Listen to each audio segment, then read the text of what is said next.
Nevada team that leads the nation in rushing and has averaged 45 points over the last 3 weeks. A classic Big Sky rivalry hasn't meant this much since both teams joined the WAC. It's time to break the first place tie in Reno. It's time for Vandal football.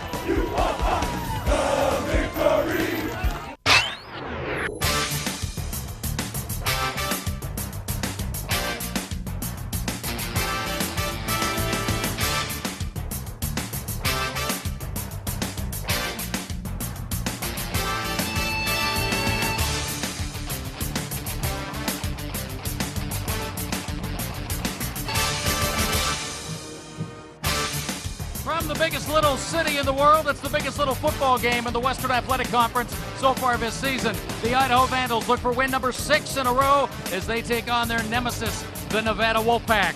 We're at Mackay Stadium. It's homecoming in Reno, Idaho, and Nevada on the Go Vandals television network.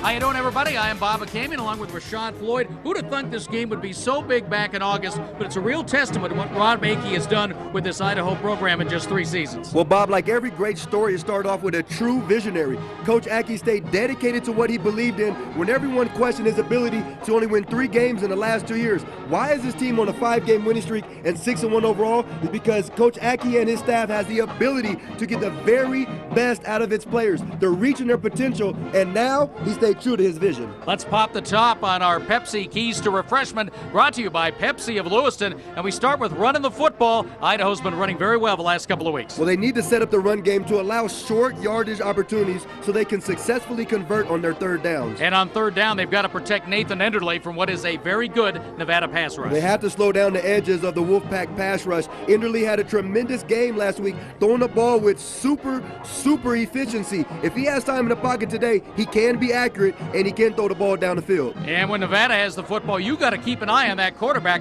Colin Kaepernick is crazy good with his skills. Well, I'm going to call him Superman today because he can do it all. But how do you contain such an athlete? Well, you have to have total team pursuit. All 11 guys on defense, like Coach Kreiner's defense always does, is know where he is on the field at all times. Let's talk Star Watch for the Idaho Vandals. DeMondre Woolridge, Mr. Touchdown this year. He likes to be called the Diesel. And I love Diesel because his ability to become an immovable force, running with super leverage and crazy power. And of course for Nevada, that pass rush, 2 outstanding defensive ends. They flop back and forth. You got to keep track both of Dante Moak and Kevin Baspin. Well, Bob, I've played the game for a long time. You've been around the game a long time. Rarely do you get not 1 but 2 guys that can stop the run and the pass on the edges. They are the foundation of this Nevada defense. That's why Enderle needs time to throw the ball, and Woodridge needs to make sure he puts the ball in the end zone. A lot of Idaho fans have made the trip south for this one. A lot on the line. At the end of the day, one of these teams will no longer be tied for first place. Idaho, Nevada on the Go Vandals television network.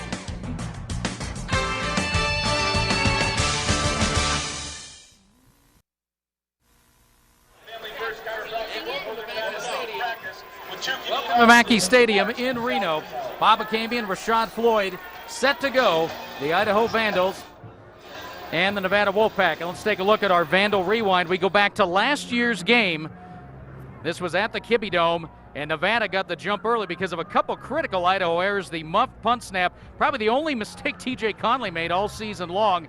Vaiawa ran for a couple of touchdowns. Colin Kaepernick threw for 3 more, and then the Vandals got it cranked up late. Nathan Enderle, a couple of touchdown grabs, but Nevada prevailing that day. The Vandals would like to turn that around today. And there is Nathan Enderle on this last game against Nevada. You saw his numbers there a year ago. Enderle, much improved this year. Every category, passing efficiency way up. In fact, last week's game against Hawaii, the best game of his career as far as efficiency goes. And of course, he's been able to complete passes to 12 different receivers this season.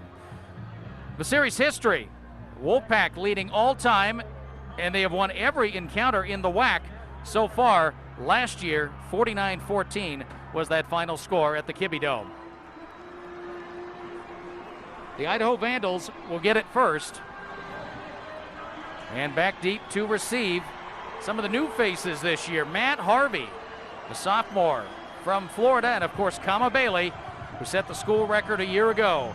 Kicking off for the Wolfpack is Ricky Drake, the JC transfer from College of the Canyons. And of course, Rashad, the Vandals love to get it first and love to march on the ground. Well, they're going to march on the ground, Bob, but not only do that, they're going to take shots down the field.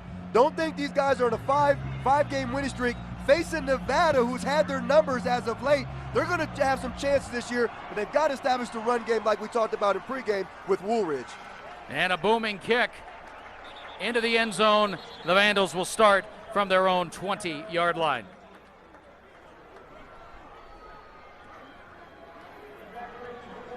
Vandals in the traveling white, gold pants.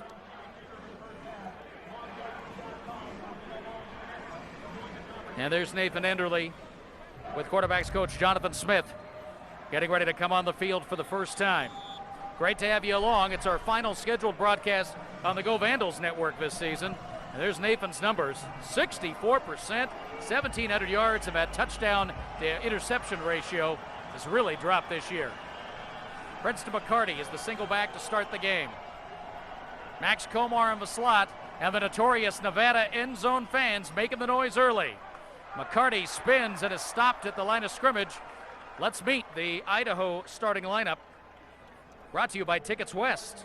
And this has been a very familiar, solid group all season long, led by Mike Iapati, the NFL-bound guard.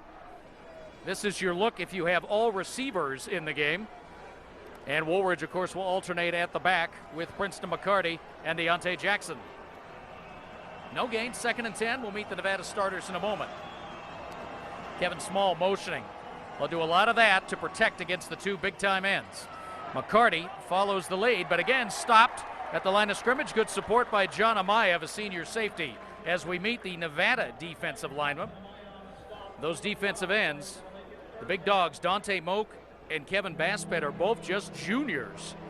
The linebackers, Mike Bethea settles them down in the middle, the 6'2 junior. And the defensive backs, this is the soft spot of Nevada's defense, especially the corners.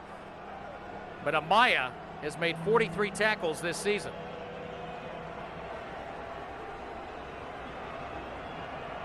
Third and 9. Enderle has time. Now he doesn't. And there's Dante Moak. Well, we talked about Moak and Baspet. Moak announces his presence first. And Enderle had time. He went through his first and second progressions, but the Wolfpack defense did a tremendous job dropping in what looked like a man, but it was a zone through man coverage, and everybody was covered. Sometimes we talk about a cover sack, but Enderle's got to realize that those guys are coming off the end, so his timing needs to be a little quicker in the pocket. Bobby Cowan, the redshirt freshman punter, will punt from his own end zone. Back to receive, Vitawa. Near block, Cowan down. The Vandals get a break there. Tawa fair catch at the 45. But the late arriving rusher, Ahmad Wood, not a smart decision there. Took down Cowan. He didn't need to hit him. And Bob, it should go down as a personal foul. They're going to get an automatic first down. Right now, I think offensively, they've understood what they can and can't do. You can't give yourself a 3rd and long situation, so 1st and 2nd down, be a little more aggressive.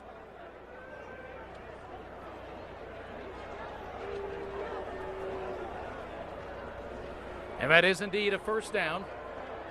So the Vandals get a nice bailout there after the Nevada defense makes a good statement. Last week against Utah State, Nevada's defense was a little more passive early in the game, and DeAndre Burrell, who's a pretty good running quarterback himself, marched him up and down the field, and it was Nevada stiffening in the 4th quarter. But today, the Nevada defense, after a week of very intense practices, comes out with its ears pinned back. So first down for the Vandals at the 29. Penalty from the spot of the foul. Snap is fumble, but Enderle's right back on it. Vandals have done a good job this year not putting the ball on the ground. Ball protection has been a real emphasis, and that number is down. And that one conveniently just goes for a couple of yards loss. It could have been worse. And Bob, you talk about Nevada's defense. We talked to Coach Alt earlier in the week, and he said there's one consistency that he demands from his ball club. One thing that's not acceptable, and that's a lack of effort. So they went full pads all week, did a lot of tackling drills, so this defense will be inspired today to shut down the Vandal offense. Dan Hardy now the motioning back. Enderle hit as he throws. That ball's incomplete, and that time the pressure Coming from the linebacker spot, James Michael Johnson, hard hitter, a sophomore out of Fairfield, California. He was the guy last year against Nevada, Las Vegas, who leveled Omar Clayton, and the Vegas people were just irate about that. That was a real message hit in that game as Nevada extended their streak of keeping the Fremont Cannon, the big rivalry trophy in this state. But when Johnson hits you, you know you've been hit. Well, look for Interlee to probably get out of the pocket right now in the sprint out. They got trips up top. It's a deep drop that gets away from the pressure, but still not enough time. Good coverage again, and Chris Slack, the backup defensive tackle, with the stop. Interesting so far, it hasn't been Moken Basped. It's been the other lineman probably getting a little less attention, making the stop. And everybody's pursuing, and that's what I think Vandal fans would like to see Interlee do. His clock has to be a little quicker. 1,000, 2,000, 3,000. Even if the pocket does not collapse, you know the pursuit is coming. Get out of dodge, make a play with your feet. So Vitawa once again will look to receive this punt. The wind briskly out of the north, blowing in the face of Bobby Count, about 10, 15 miles an hour. And it will knock this ball down considerably. Wow, and a shank out of bounds, out near midfield.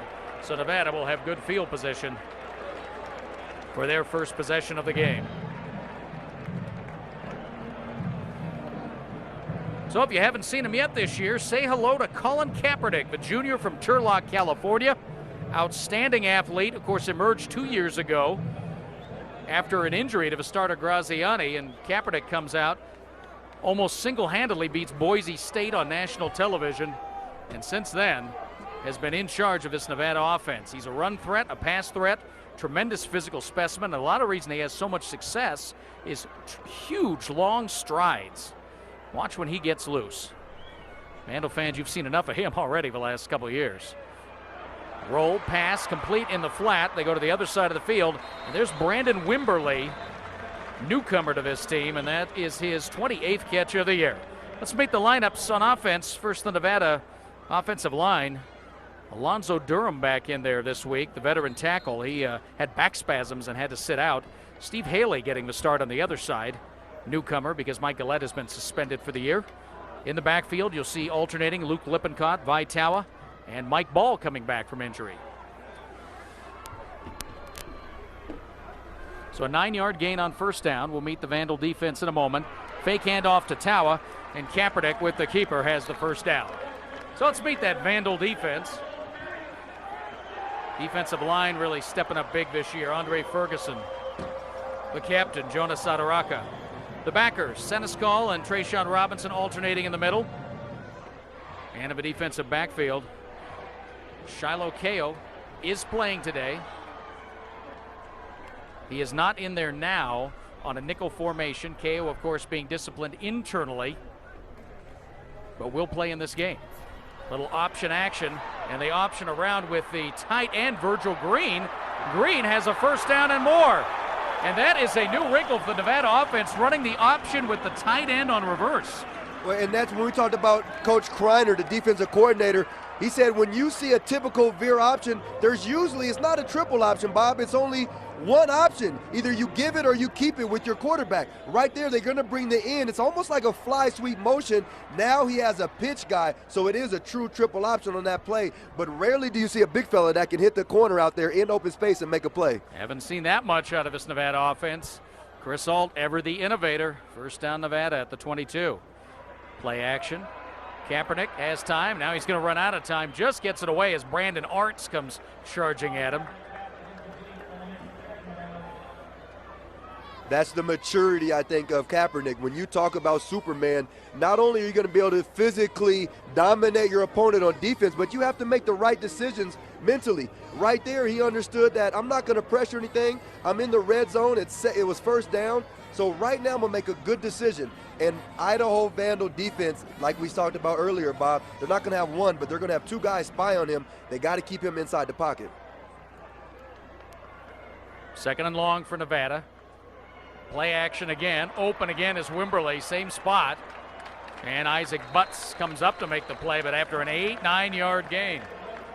Kaepernick likes that little half roll. He's going to half roll. He's going to fake the dive, and then he's going to throw the ball in the flat. So let's say twice they've done the same exact formation, so look for him to give it next time. They're giving the same look with different options.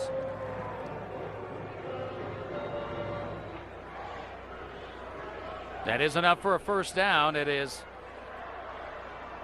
1st and 10 from inside the 11. Two backs in the game, Lippincott and Tawa. Tawa moves out to a receiver spot. Kaepernick keeps. Kaepernick will walk in. Touchdown, Nevada.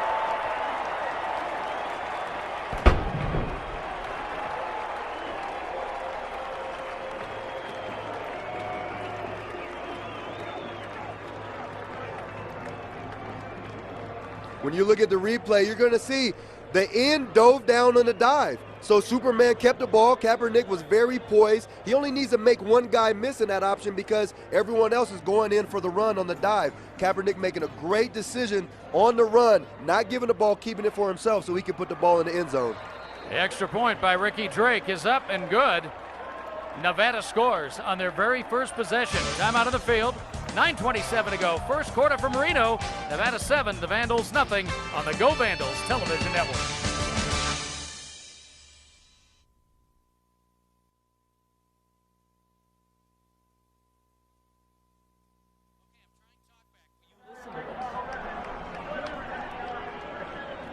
Vandal fans made the trip south. It's always a party in Reno. And a great turnout as Vandals crashing the Nevada homecoming. And there's your scoring drive, 6 plays, 48 yards, $155. Colin Kaepernick striking on the ground, his 4th rushing touchdown of the year. Let's see if the Vandals can get the offense in gear. Pretty conservative in the first series. And another booming kick by Drake. You can see why he won the kicking job as a newcomer this year. Brad Langley, who did it all last year, now just punting.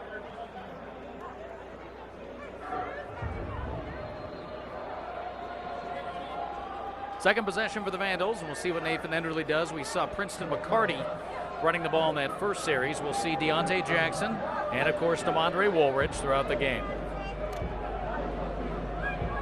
And it's McCarty again coming off the sideline as the Vandals take their time starting this possession. Long chat with quarterbacks coach John Smith. Steve Axman in the booth calling the offense. First down, 3 receivers right. Komar looking to set up a screen, but it's McCarty instead. Gets about 4 yards before he's pushed backwards, but that was a little better surge by the offensive line. Well, not only was it a better surge, but a great job by the offensive coordinator spreading the defense out. They had 4 wide that time, trips up top with a single receiver down here at the bottom of your screen. So you're spreading the Nevada defense out so they can't stack the box against the run. Now you have a more manageable situation. Now it's 2nd and 6. This is a situation where now you get positive yards here. I'd like to see Woolridge in the game right now. He's back there. That's Diesel. Let's get him the ball running downhill. Motioning Kevin Small. He's the extra blocker. Play action. Enderle rolls. Got Preston Davis out of bounds. Very close to the first down. Davis, his 19th catch of the year. Nevada kid from Las Vegas. And depending on the spot, the Vandals either have the first down or they're just inches away. And they got it. Good job by Davis to know where the sideline was. This is the type of football game, Bob, that I think Idaho is going to be forced to run. You're not going to be able to run the ball on first, run the ball on second, and then be forced to throw the ball on third. You're going to have to mix it up, but I like to see Diesel get the ball running downhill. Second first down of the game. Now the Diesel gets outside, but not much further. Good pursuit. The linebackers really playing up on the running game. And that's a guy that's going to take 2 or 3 guys to wrap up. But, Bob, that's what I like to see. When you talk about a guy that runs the ball downhill, and he's nicknamed Diesel for a reason, he rarely gets tackled for a loss. So you want positive yards on a first down, and he's the guy to do it. Gain of 1, and that was generous. It'll be 2nd and 9. Komar in the slot. Small stays in the block. Enderle retreating, somehow got that off. That should be ruled incomplete, but pressure again from James Michael Johnson, who had Enderle by the ankle. Well, Bob, what breaks pressure? I mean, these guys are running up the field. What play do you think? You've got to run some type of screen play. You're going to slow down that pressure. Nevada's getting up the field. Let's run a screen behind them with one of our scat backs, and let's get positive yards. Well, and it's going to have to be some kind of quick hitter. You saw a little play action to Davis. It's got to be a quick developing play. Now we have an empty backfield except for Deontay Jackson on third down. So we'll see if Jackson releases and becomes a receiver. Comar and Greenwood to the left. Greenwood a big target, going to throw middle instead, and it's caught by Hardy for the first down into Nevada territory. Dan Hardy, another big-time catch for the junior from Anchorage. When you talk about 6'2", 235, you talk about the ability to make a play when you're covered. Anybody can catch the ball when you're wide open, but how good are you when you're covered? He does a tremendous job, back shoulder over the defender's back, catching the ball with his hands away from the defender and getting a huge first down. Now they're on the Nevada side of the field. And that's another Idaho lottery replay. First down to the 41. Deontay Jackson in the game. Pushes ahead for one. Deontay becoming the third option offensively this year, carrying the football. Just 180 yards coming to this game on 49 carries after a couple of big years. Scores 1,100 yards in his first season, the first year of the Akey era.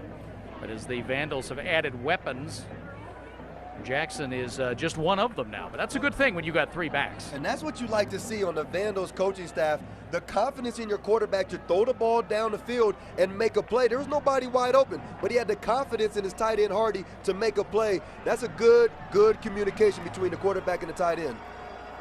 2nd and 9. There's the heat again, and Enderle no time to do anything.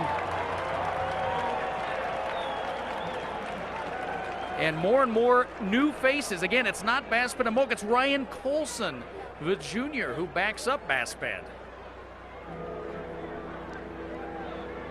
Boy, and even on a quick roll, great penetration. Well, you got to name your poison, who you're going to double team. Well, he's disciplined and he stayed home, and that's a well-coached defensive lineman right there, staying home on the fake boot, doing a good job of doing his responsibility, putting his team in a 3rd and 20 situation. Mo Shaw, the speedster, is out wide to the right.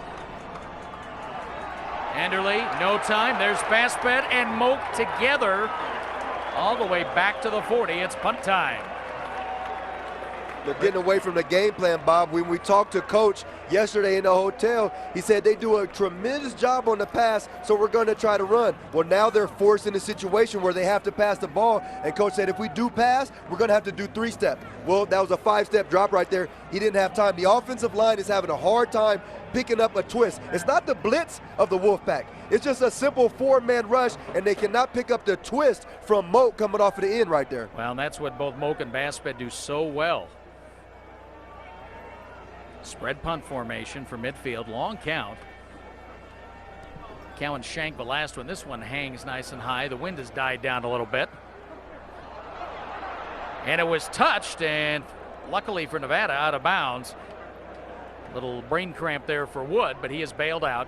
And Nevada will start from inside the 20 when we return. Timeout on the field, 4:56 to go. First quarter from Reno. Still Nevada 7-0.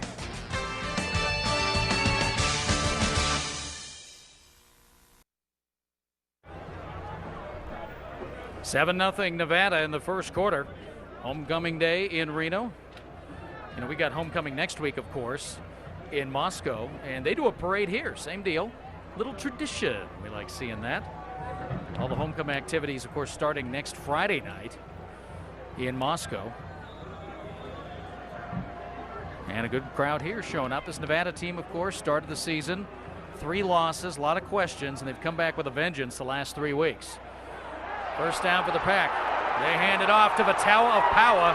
Vitawa breaking free on first down, and it's going to be a foot race. And Tawa, who specializes in long touchdown runs, goes 88 yards for Nevada on the first play.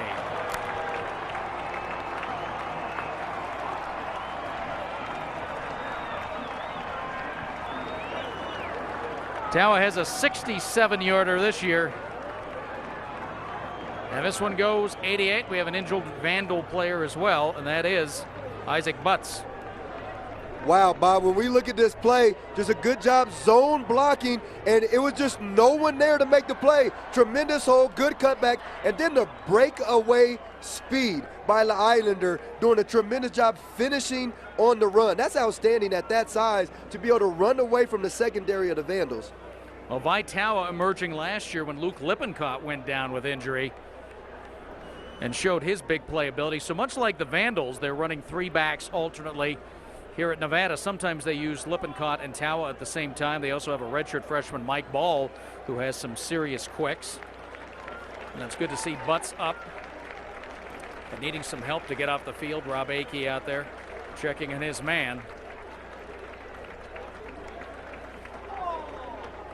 Extra point try coming up, and Butts on his own feet, but with a lot of help. So and Tawa, this kid right here, Bob, 5'10", 220, all conference last year in the WAC in 2008, and his ability to be resilient. I mean, time and time again, he's worked so hard to get to the position he's in. He's a kid that you want to root for, and that's a tremendous job breaking away. Now it's a 14-0 ball game. Idaho's put in a position now, Bob, where offensively, you're going to have to move the ball down the field, not only on the run game, but set up a few screens to stop the pass rush. timeout on the field with 4:42 to go in the quarter. Nevada out to the early lead on homecoming day in Reno. The Wolfpack 14, the Vandals nothing on the Go Vandals television network.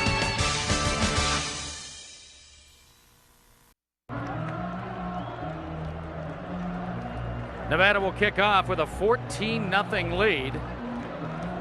We started the day under sunny skies, overcast now, no rain expected. It's going to be breezy and about 65 degrees for this one. It's been colder this time of the year in Reno.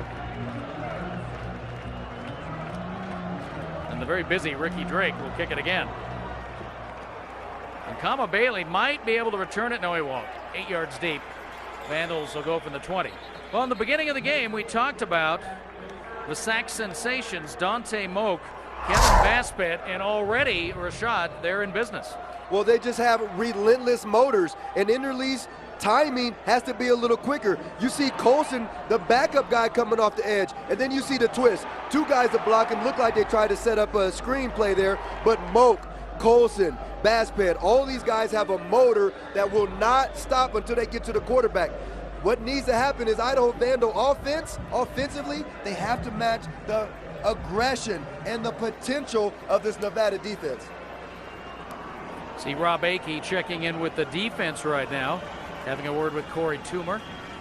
Offense back in the field. They go back to the run on first down.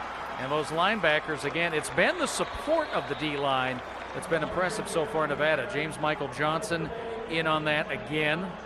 He's been active. All 4 of those sacks, 4 different guys. And they had 12 coming into the game.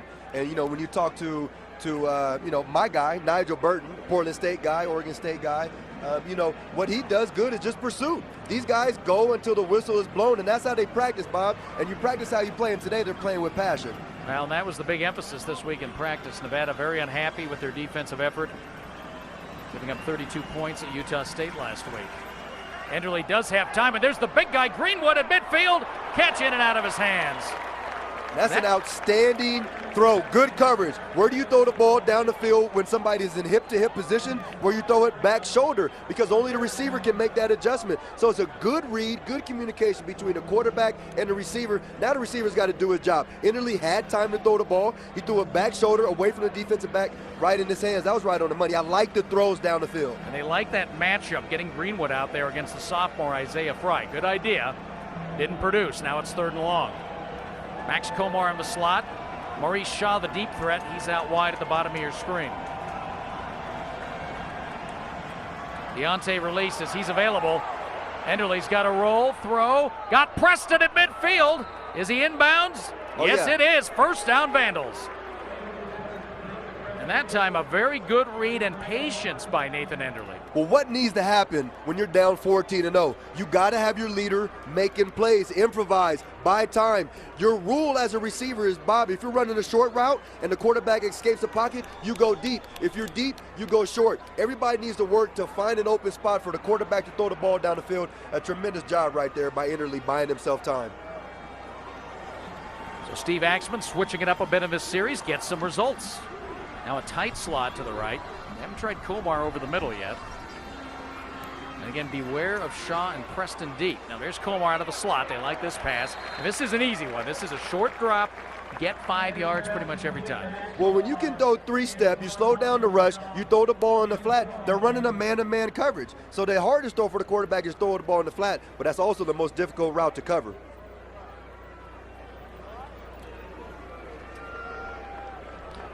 Thompson, the veteran senior, doing a good job of making the sure tackle in the open field. On second down, the slot moves to the left. Give it to the Diesel. Woolridge, couple yards. I'm guessing he showed up on the scouting report because every time he touches the ball, there's 2 or 3 blue shirts waiting.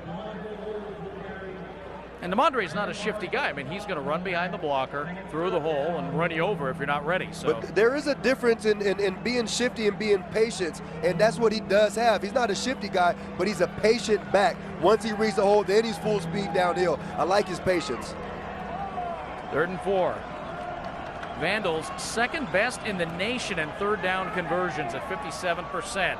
There's that sideline ball to Greenwood, but he gets turned around. Can't make the catch at the 20. In mismatch for the Vandals. Greenwood should be able to reach up and get that ball against Thompson or Fry. And now the Vandals can pin Nevada deep in their own territory with a good Cowan punt.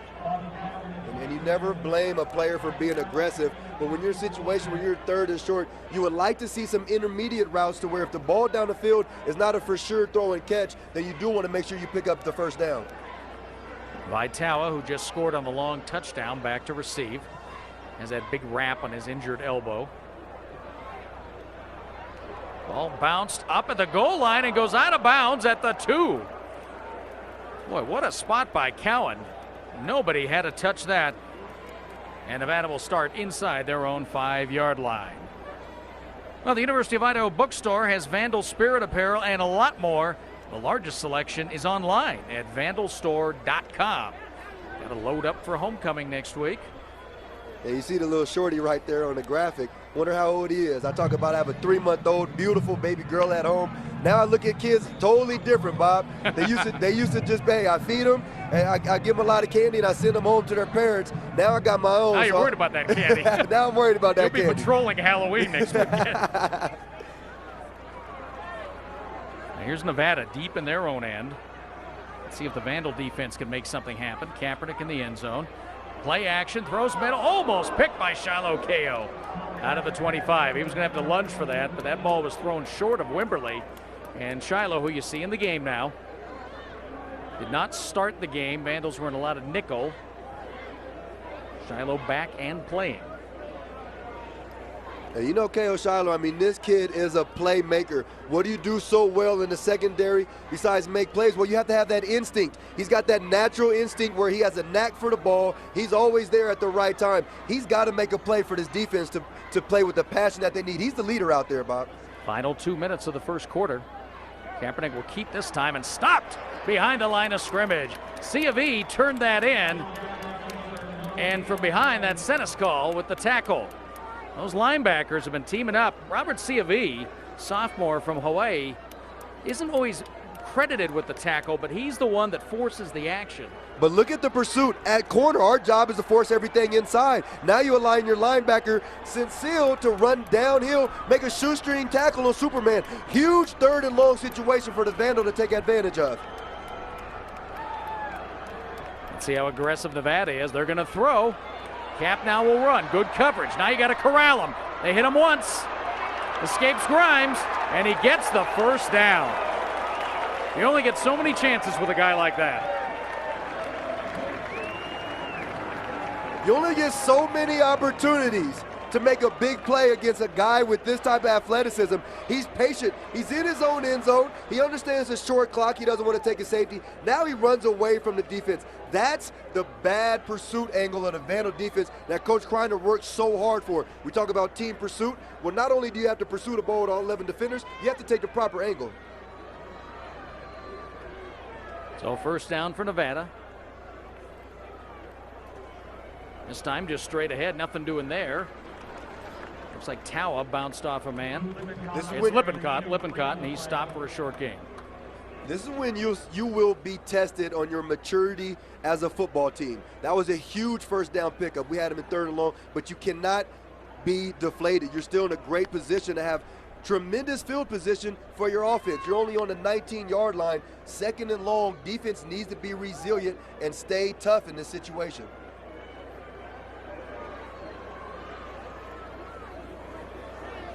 Play action again. Kaepernick throws, has Session out over the 32-yard line.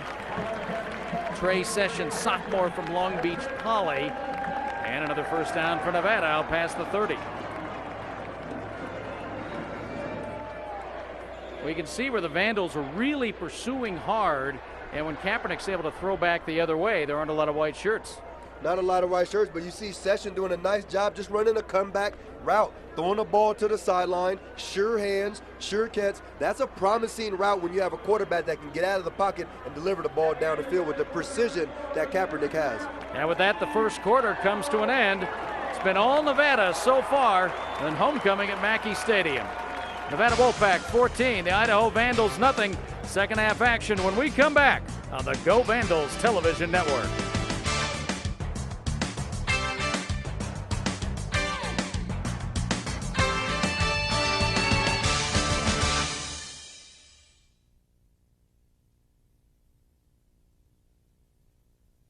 Nevada 14, Idaho nothing. Bob Acambi and Rashad Floyd. Rob Akey not liking what he's seeing so far, and the Vandal defense now trying to make a stand as Nevada scored on both of their first quarter possessions. They started this at their own 4-yard line and have marched out to the 35. Catch the Rob Akey radio show. It's live from the University Inn Silver Room Thursday, 6 o'clock Pacific on many stations of the Idaho Vandals radio network. Tom Morrison, the coach, talking it up. Been a lot of people there the last few weeks. It's amazing how that bandwagon gets when you start winning. Penalty flags here on 2nd down and short. See what this is about.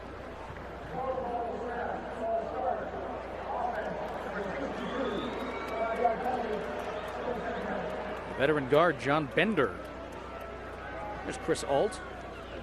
25th year as Nevada's head coach. 3 different tenures, which is very unusual. And of course, Coach Alt coming off his 200th victory just 2 weeks ago. That's a pretty good club of coaches that have won 200 games, and it's an even smaller club of guys that did it at one school. You know, that's Joe Paterno stuff there. Well, yeah, you talk about a legend. He's 7th on the all-time list. Just in front of him is Tom Osborne and Joe Paterno and Frank Bobby Beamer, Bowden. yeah. You know, these are legends that are Hall of Famers. Coach Alt definitely is a guy that you want to learn from, whether you're a player or assistant coach. He's a foundation of a football team that has been around and learned so much. It's very interesting to see him being able to adapt to the new age of players. Kaepernick finds Brandon Wimberly. It'll set up a 3rd down and 3.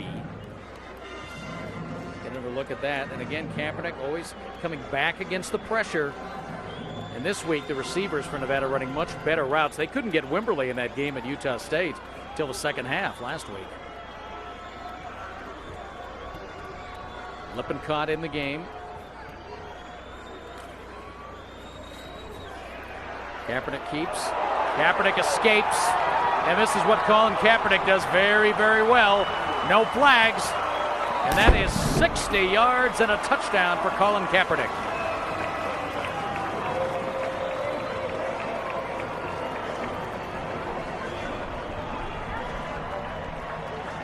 This is simply the veer option.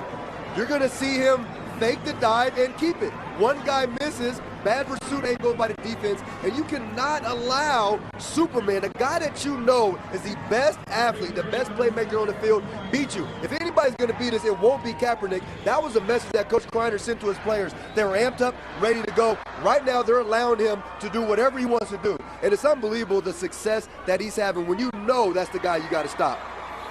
Extra point is good. And Colin Kaepernick, we talked about the very simple option look they have.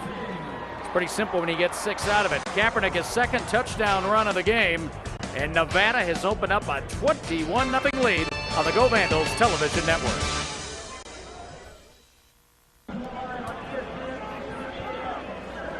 Vandal fans in the house, lots of friends and family here. But this is the guy with the friends and family right now. Colin Kaepernick, 87 yards, 2 touches on the ground.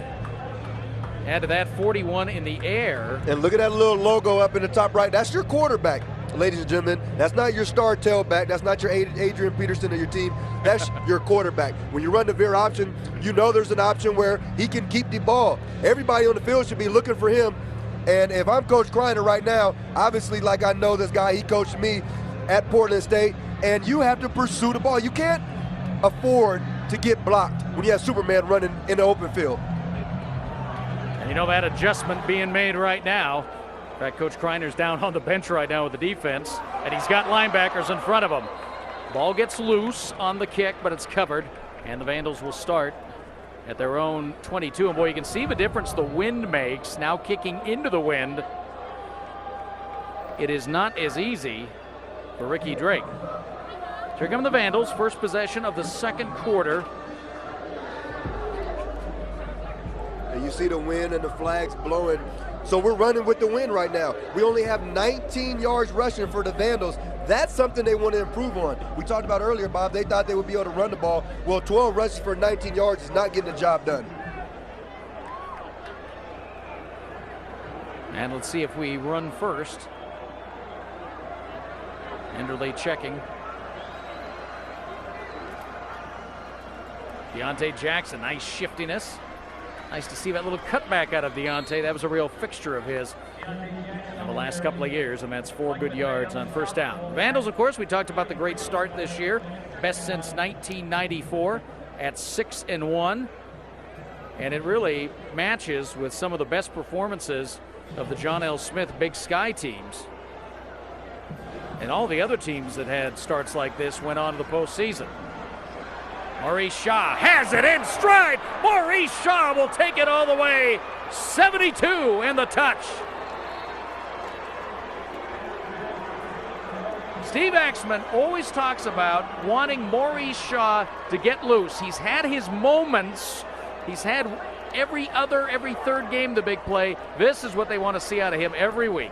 Well, when you're at that size and you're 6'3", you're long like that, your quarterback, Enderle, is doing a tremendous job. He's keeping the Vandals in the ball game right now. The score might not be able to tell the story, but emotionally, momentum is so important for these kids that are 17, 18, 19, 20 years old. This emotionally will put them where they need to be. You see the head coach, Akey, down there getting people fired up. That's a huge play by your leader in Enderle, throwing a dime. And Rob Akey is challenging his defense right now. They'll be back on the field when we return. The Vandals on the scoreboard in the second quarter on a big touchdown catch by Maurice Shaw.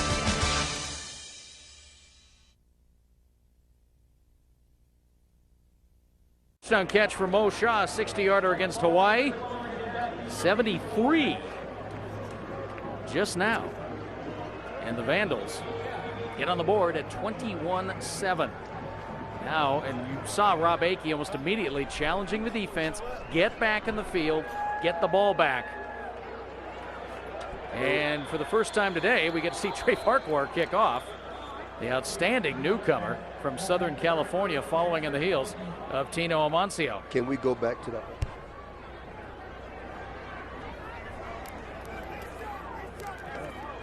Nevada starts at the 20. You see Coach Akey right here. This guy, how can you not be inspired by playing for a head coach like this? He loves the game. The passion just runs through his veins. Both his boys, both his sons are on the sideline. They're growing up with a dad that will instill the teamwork, the discipline, and the passion that it takes to be a tremendous athlete, not only as an athlete, but a successful man off the field.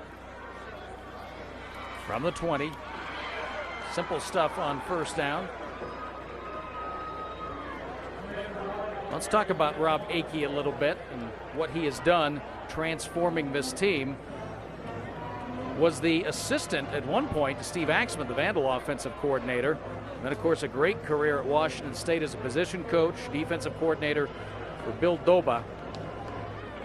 And Rob Akey has been all about motivation throughout his coaching career. When you talk about Coach Akey, you have to talk about the character and the integrity that he lives and coaches with. When you go 1 win for the season, your first year, your next year you only have 2 wins. How do you stay the course? Well, you have to stay true to your vision, and that's what we talked about in the pregame. He stayed true to his vision, and he got his players, though they had 1 win, though they had 2 wins, to come out, reach their potential. Now they're 6-1 with a good start this year. Saw the ball come out at the end of that play, but Nevada retains possession.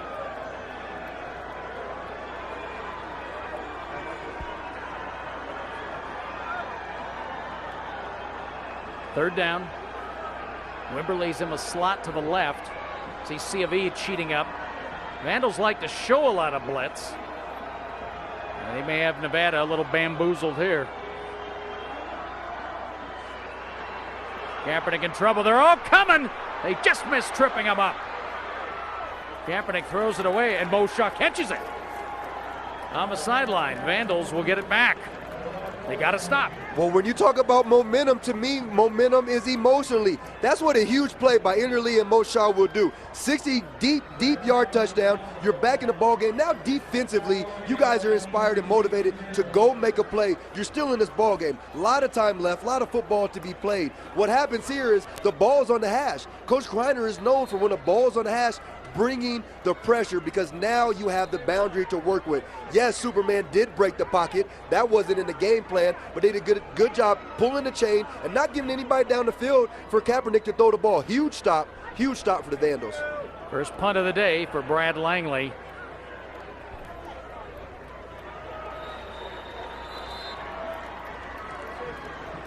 And the Vandals get it back near midfield.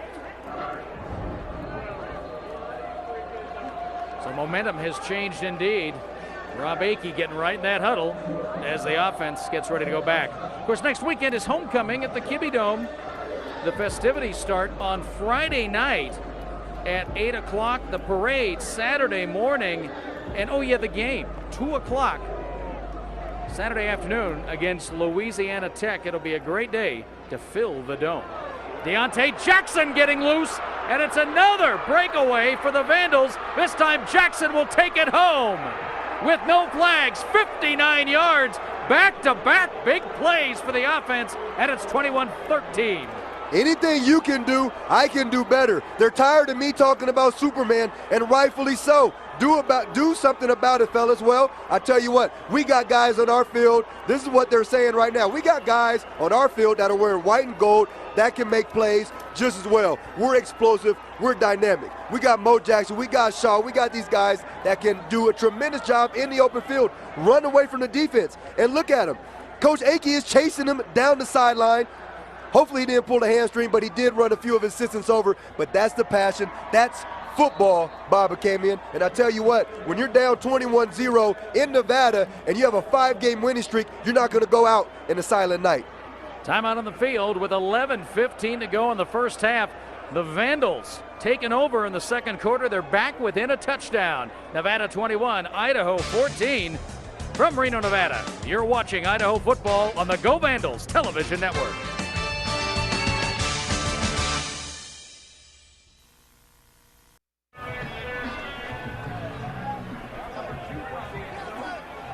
Number 2 found the end zone, and now number 3 has found the end zone.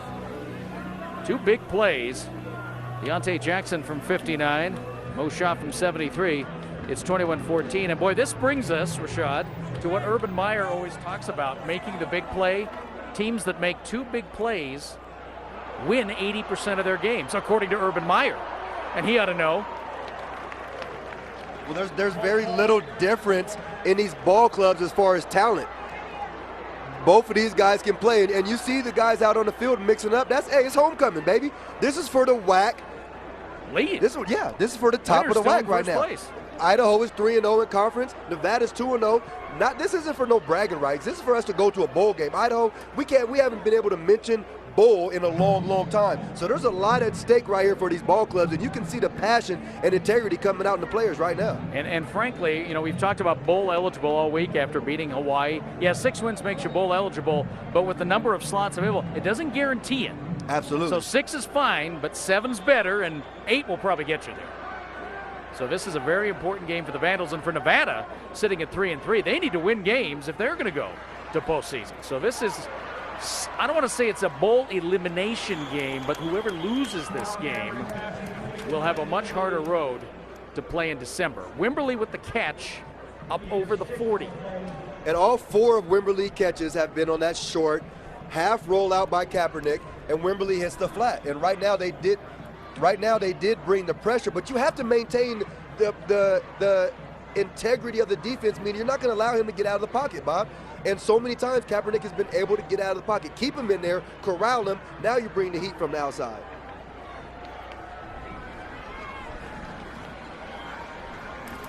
Wimberley motion straight ahead with Tawa. Tawa close to the first down at the 43.5.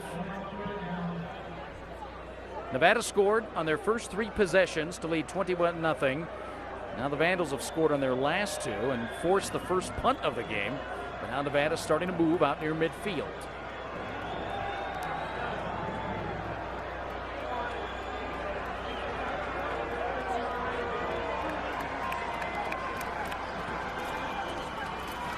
Tawa stopped early, and then Shiloh Ko puts him away at the 45. Only got a yard, but the middle of the line chewing that up early on. You saw Andre Ferguson at the bottom of all that. David D-line has really come a long way. All these guys, and most of these guys have been part of it for the last 3 years, and Mark Kreiner has watched them grow. Ferguson, Fonosakona, Jonas Sadaraka, of course, Cosgrove, Laverius, Vincent Mayawa, the outstanding freshman, getting some reps today as well. Wimberley again, and the first miss in that combination of Kaepernick and Wimberley. And it wasn't a miss because of the defense had it covered. Eventually, they're going to have to get hip to this play right here. It's the half rollout by Kaepernick. Wimberley hits the flat. Doing a good job of covering the ball down the field with Ko. But sometime you're going to have to come up and stop that flat pattern, because what's happening is Nevada's putting themselves in third and short situations because they are successful with that play. And you like seeing Kaepernick throw on the run because he reverts to throwing sidearm, where he's much less accurate. Most of his interceptions have come on sidearm throws. They're keeping the option. It's a nice block. Now he tries to turn the corner. Jeremy Jones having nothing of that. Jones sticking with him from the safety spot, and it's a short gain. Well, you've been talking about Colin Kaepernick the whole game, and he is putting on a show as we expected for Nevada. Well, just his patience. You got to be able to be poised in the pocket. He knows that the defense is going to try to stop the dive, so he keeps the ball. Look at him in the pocket. He's just running away from the defense. This is your quarterback, ladies and gentlemen, at 6'5". He's long, he can throw the ball, and then this is what he does very well.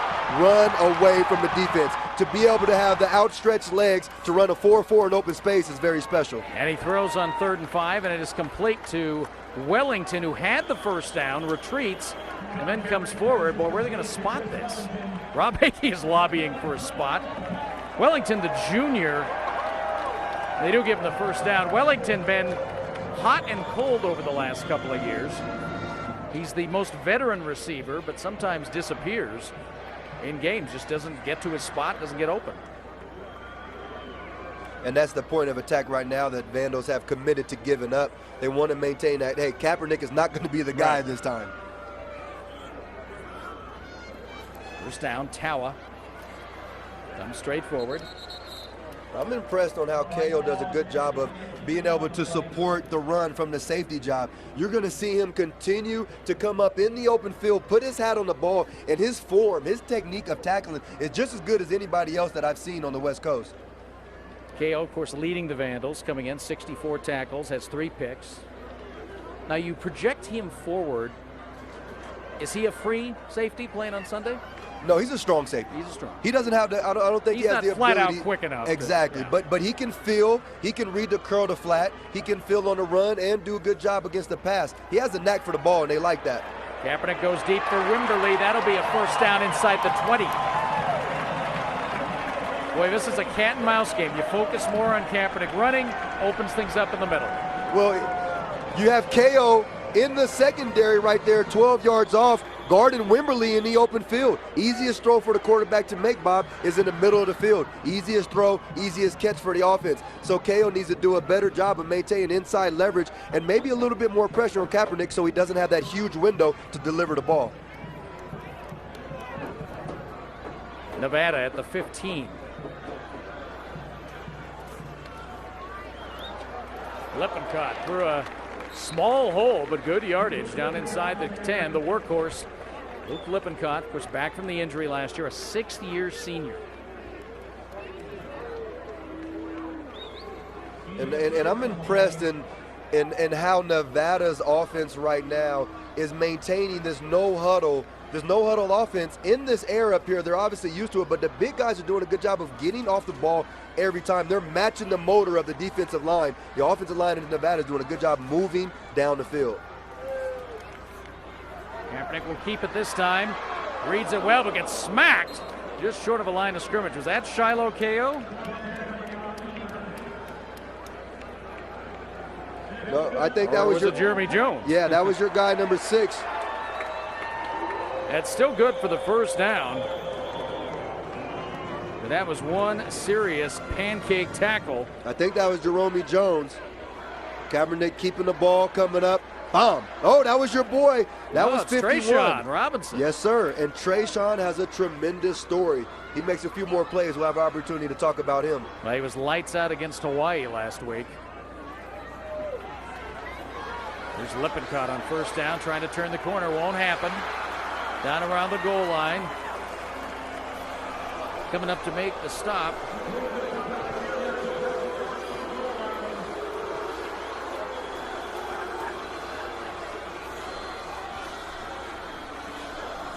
Trying to hit the edge, doing a good job of forcing him to the sideline, and then it's the pursuit. No, his knee was down. From our angle here on the replay, his knee was down before the ball crossed the plane.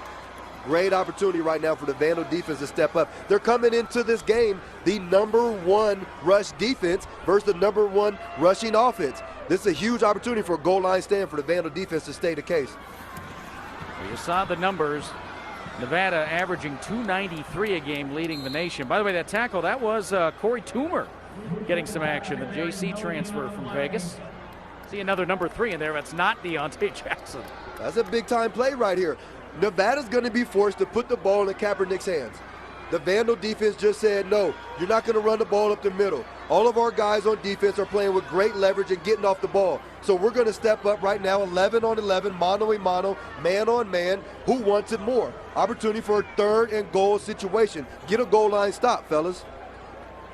Idaho usually the better 3rd down team, but Nevada's been very good. 3rd and goal.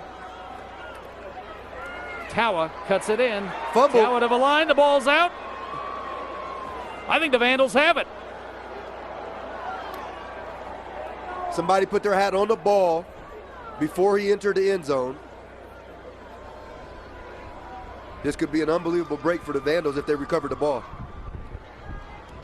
Andre Ferguson made the initial hit, and he is still down. He might be covering the ball.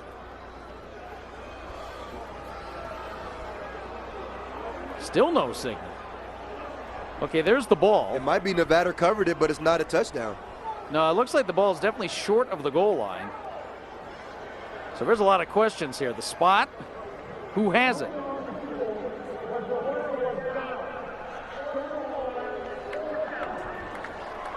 Down by contact, inside the 1. And without hesitation, Coach Hall's going to go for it. He's got his big guys in the backfield right now. 4th and goal.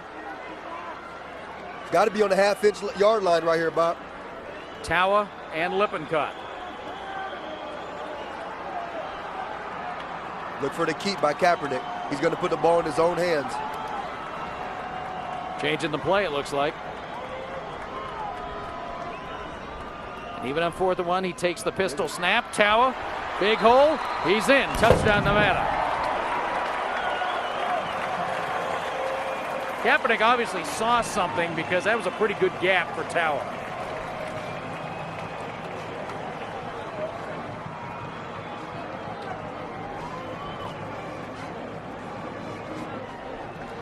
So Nevada answers the 2 Idaho touchdowns. This is a nice reverse give right here. You have Tower doing a good job of putting the ball in the end zone on the half-yard line. It's very difficult in that situation when it's 4th and goal, Bob, and you have 3 options. You got 3 guys out there that can put the ball in the end zone. It's tough to account for all of them. Extra point is good. And Nevada is back to a 2-touchdown lead. A game that's been chock full of big plays so far. It's Nevada 28, Idaho 14. 4:12 to go in the first half, and now it just seems incumbent on Idaho to answer. Well, this is a great opportunity. That was a victory to me. If you're a Vandal right now, it's the first half now, a lot of football left. You are making it very difficult for these guys to score. I'm not going to give it to you on 1st, 2nd, or 3rd. I'm going to make your coach make a legendary decision here on 4th and inches. I'm up by 7, so I have a little grace period, but I'm going to force you guys to go for it on 4th down, and there was no hesitation, Coach. You saw Coach Alt put his fellas in the ball game right now and said, we're going to go for it on 4th and inches.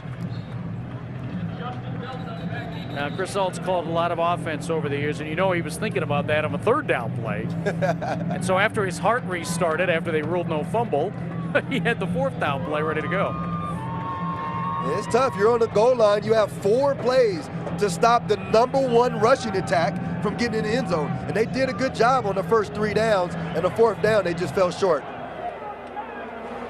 Kama Bailey will take this 1 yard deep and bring it out. And he is met at the 12-yard line. Good coverage for Nevada by Shane Anderson, the backup wide receiver. Hey, Vandal fans, if you need tickets to Vandal football or any major entertainment event in the Inland Northwest, visit Tickets West at www.ticketswest.com or call them 1-800-32-SEAT. That's Tickets West at ticketswest.com. Challenge time for the Vandal offense. They've scored on their last 2 possessions. Got within a touchdown at 21-14. Nevada has just answered, and Nathan Enderle brings the Vandal offense back in the field. McCarty in the single back position. McCarty takes the ball on 1st down and slips outside, and more room again for the Vandals. So I don't know if the blocking scheme has changed. We have a penalty flag at the field as well, but there have been some very big holes in the 2nd quarter. And a good job of the backs reading those holes. Good job by the receiver down the field blocking. Preston Davis, he might get a hold call here. Yeah, it is. A little too good on the clock. And it's very difficult as a receiver. You're out there with the defensive back, and you're moving your feet. You're trying to create an outside edge for your running back to get down the field, and you got to let him go at some point. And other than that, you have to keep your feet moving and try to stretch them to the sideline.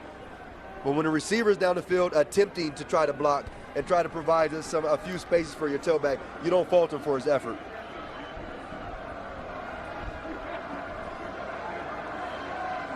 So the Vandals, 1st down from the 13.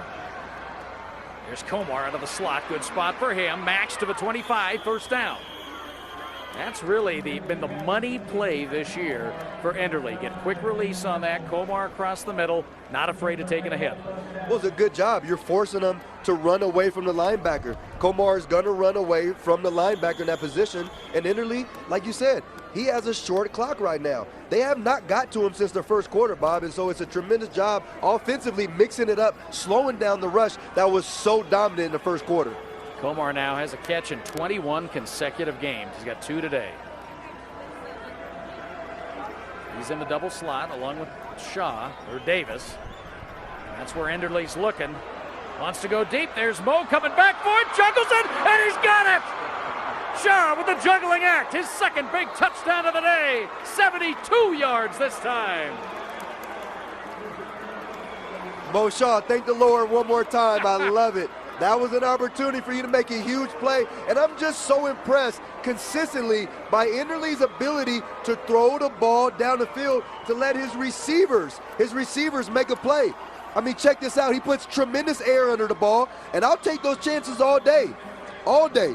Mo Shaw, 6'3", 208, with tremendous hand and eye coordination on the tip ball to himself once, twice, 3 times, all the way down for 6 points. Well, those are the matchups the Vandals thought they would have in this game.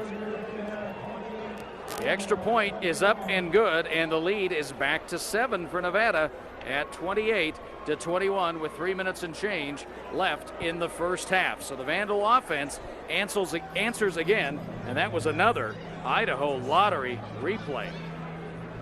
So Mo Shaw, we talked about big plays. 2 today, and you know, since 1989, the lottery has returned over $430 million to public schools and buildings in Idaho. The lottery returned nearly $3 million in North Central Idaho schools and the university last year. Everyone wins when we play the lottery. Here's the big play Very again. few times have they gone with the play action. Now you draw the safety up. You leave Mo Shaw down the field one-on-one in a hip-to-hip position with a smaller defender. I'm Enderly. You see him run down the field. Big fella, go up and get it. I'm going to give you the opportunity all game. You have over 100 yards receiving right now on a few catches and 2 touchdowns. The Idaho Vandals are telling people right now, this isn't a fluke, Bob. We're not 6-1 for no reason. We haven't just got off a great win against Hawaii, 5 games straight. Coach has his ball club making plays. Well, the other thing is answering the adversity, falling behind 21-0. The Idaho team in the last couple of years might have started packing the bags. This team has not. And it's a 1-touchdown game, 3 minutes left in the half. Heck, there's time to get it back and score again. And you take it any way you can get it. You have a game plan going into the game. I want to run the ball. We'll take a few chances. Well, if we're not successful running the ball, we're going to throw the ball down the field and create a matchup that we like to see. What matchup do we like to see? Our bigger receivers versus their smaller DBs. Their DBs have yet to make a play down the field. Until they do, as a quarterback, I'm giving my guys a chance all game. Farquhar sends the ball through the end zone. And the Pack will start at their own 20. 3 minutes to go. Yeah, 28-21 game. Time to take a look at our Western Athletic Conference scoreboard. It's brought to you by the University of Idaho branch campuses. Idaho Falls this week. Only other game in progress in the WAC right now. Utah State leading Louisiana Tech in the third, 20-7. Later, Fresno State, New Mexico State. That game's been moved to 7:15. That's an ESPN game tonight.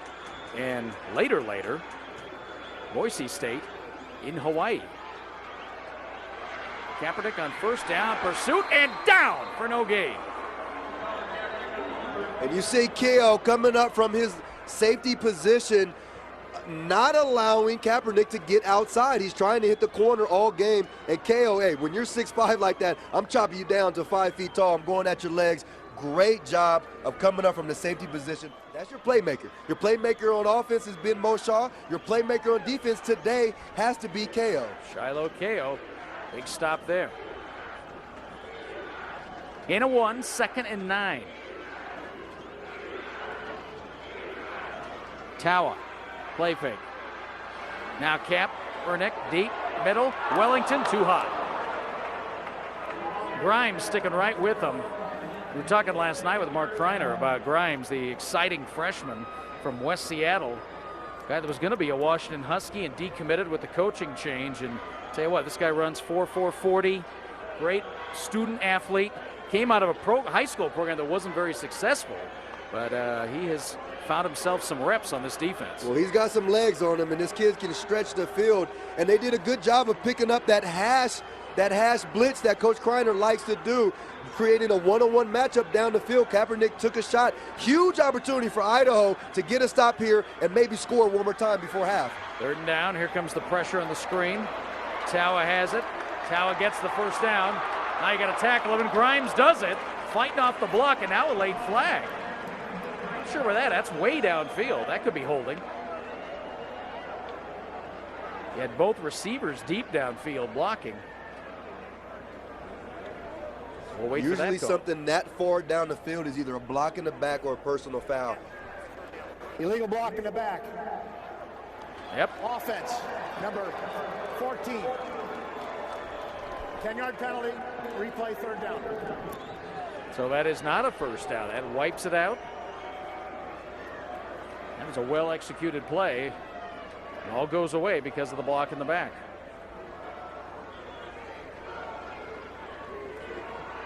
10 yards from the spot of the foul.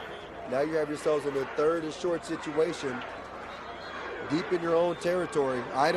Great opportunity right now for Idaho to come away with it. You see both ball clubs playing disciplined football. Clean, Idaho only 1 penalty, Nevada only 2 there.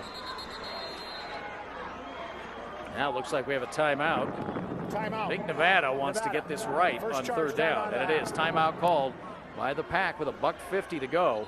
And I think the Vandals like this. 30-second charge timeout. Well, why wouldn't you?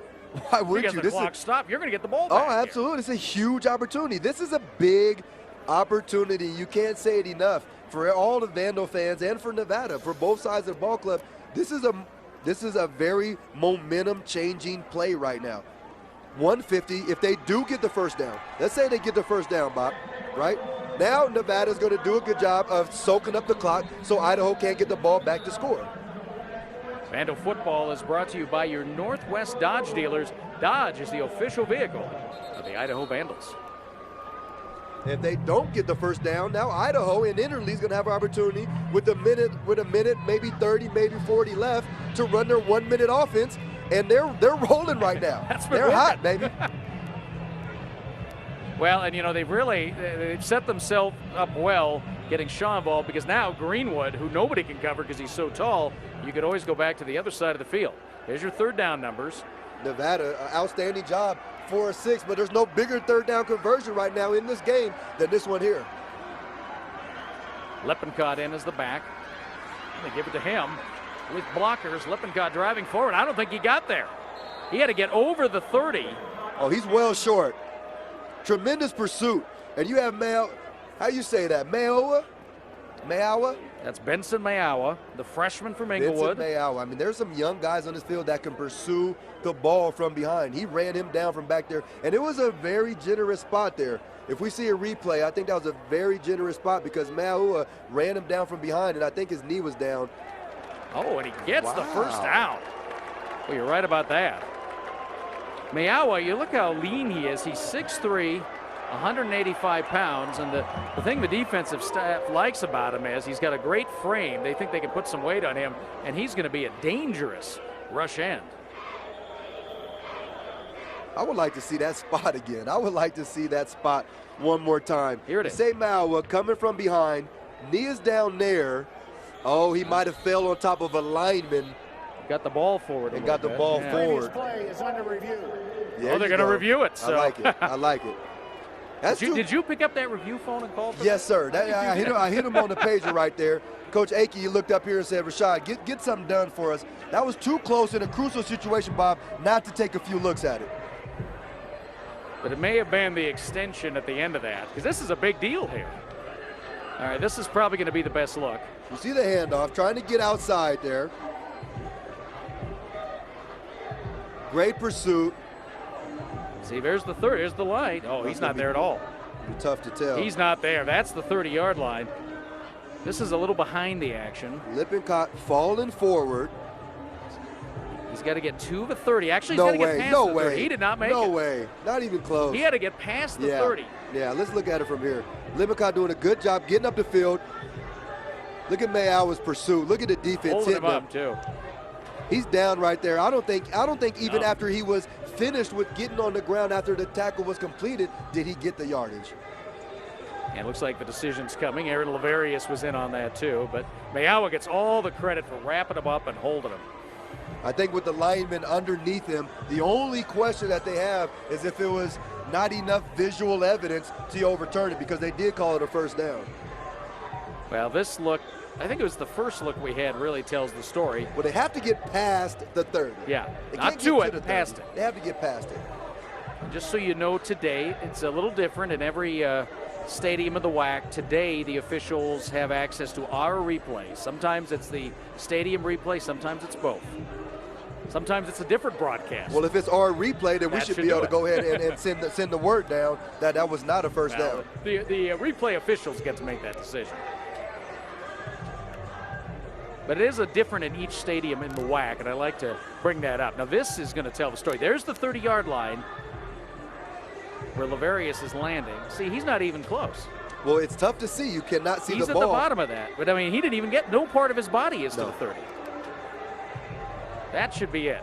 It'll be very disappointing if they maintain and stay true to the call over first down. But remember the rule of replay, irrefutable evidence to change. Exactly. Because it was called a first down. So and it's a little close here, so that's why. Okay, so let's say it's 4th and inches. Oh, you're Does he dare? Oh, here? Does he dare? No, he'll kick. I guarantee I'll 4th and inches? Here it is. Here's the call. After further review, the runner was short of the 30-yard line by about a foot. It will be a 4th down at that point. They got it right. I agree. Idaho I has agree. asked for Good a work, guys. timeout. Well, you want to be true to the game. And the now, ball never lies. Now this is huge, and that's why with a minute 31 left, Idaho down 7. With the momentum they have, this is a very, very important drive for them to get at least 3 points, because we know they have an outstanding kicker. Oh, yeah, Farquhar, and he already has the clutch field goal at the very end of the half against San Jose State 2 weeks ago. So a big punt here.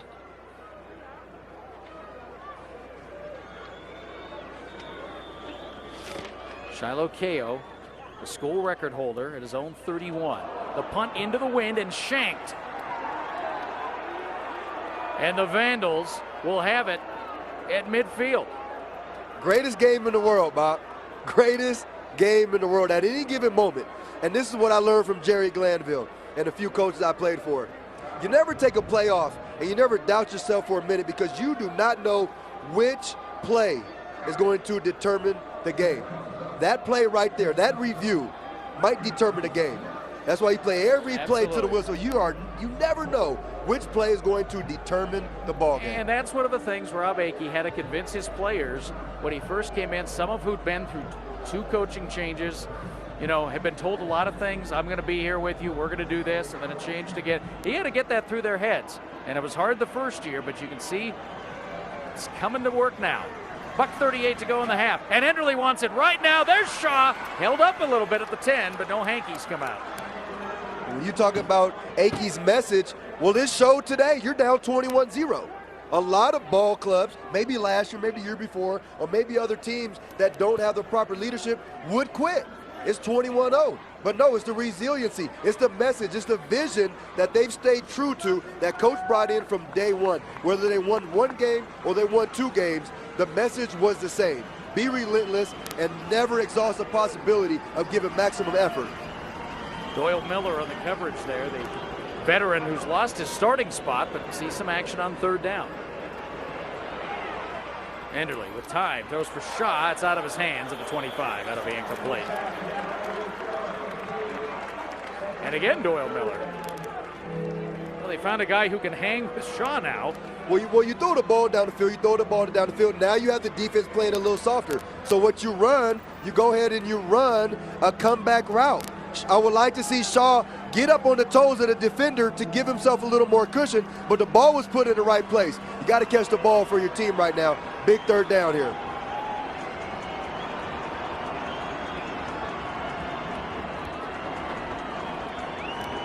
Third down. Enderle escapes to the 38.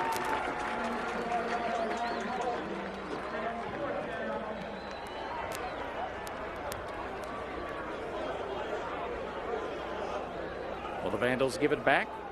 With the wind here, I think they like their chances of putting 3 points on the board. Yeah, I don't see Cowan. And it is Farquhar for 55 with the win. 52 at San Jose, so it can be done. Brandon Art's the holder. It is a crosswind.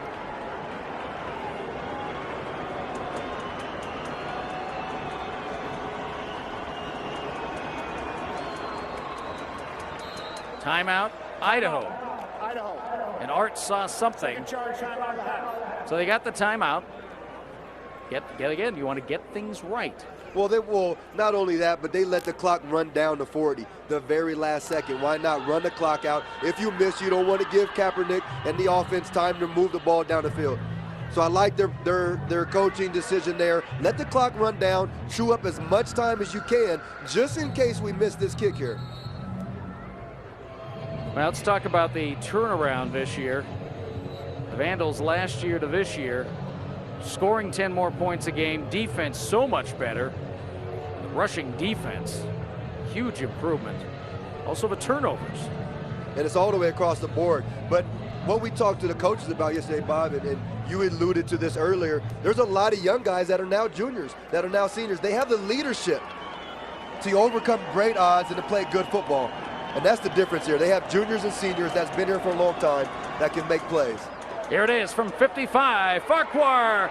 Good. Wow. Can you say freshman? Wow.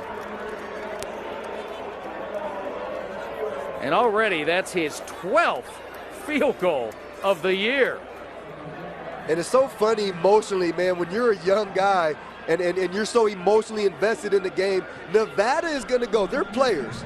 Until their coaches get a hold of them, Nevada's going into halftime feeling like they're down in the ball game. Idaho's going into halftime feeling like they're winning the ball game because emotionally both of these ball clubs have changed. The momentum have shifted. I talk about it all game today, Bob. Momentum is just emotionally.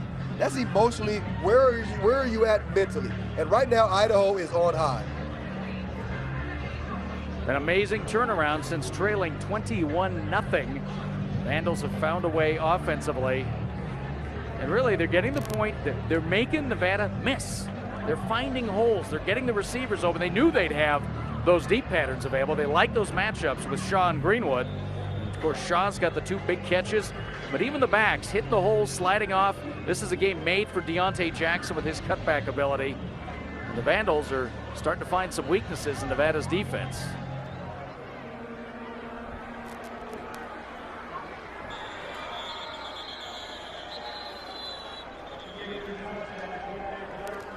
Touchback, and Nevada will start at their own 20 with just 35 seconds left in the first half. And Chris Alt may just say, "Hey, let's get him a locker room and talk this out a little bit."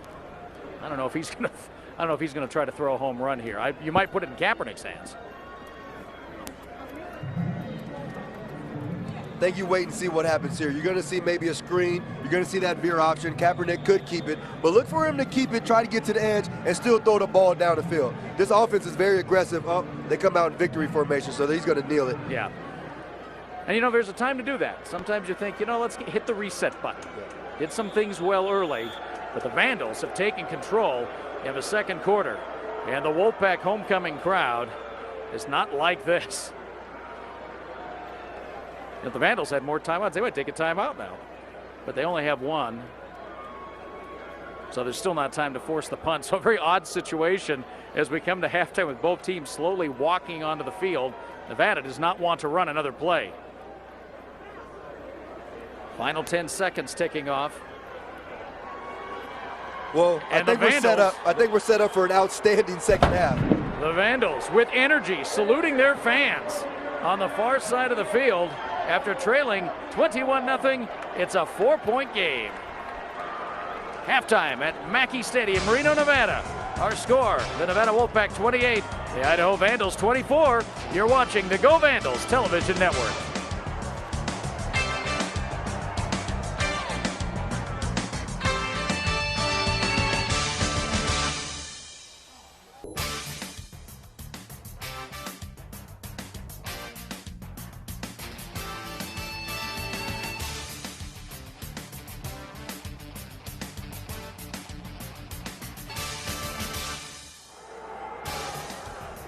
They got a homecoming court at the University of Nevada. We told you they kicked it old school. You look good in that mascot outfit right there, Bob. Don't tell them that was me. That's the other team. That's beautiful. You look good in that. Bob Acamey and Rashad Floyd back with you as homecoming festivities continue at Mackay Stadium. Let's take a look at our first half statistics brought to you by the University of Idaho, Idaho Falls campus. And you said that magic number, 227, rushing for the Pack, passing for the Vandals.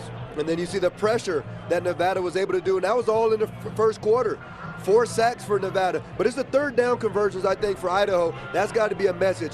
Tremendous job throwing the ball down the field, creating big-time plays, but they need to be more monotonous, running the ball, creating themselves third and short situations so they can do a better job converting. And Enderle really coming alive in the second quarter, improving his overall passing numbers and the big plays, of course. the big difference there. All right, let's go back to our Pepsi keys to refreshment and see how that has played out. Run first? Well, not yet. Nevada getting the better of that.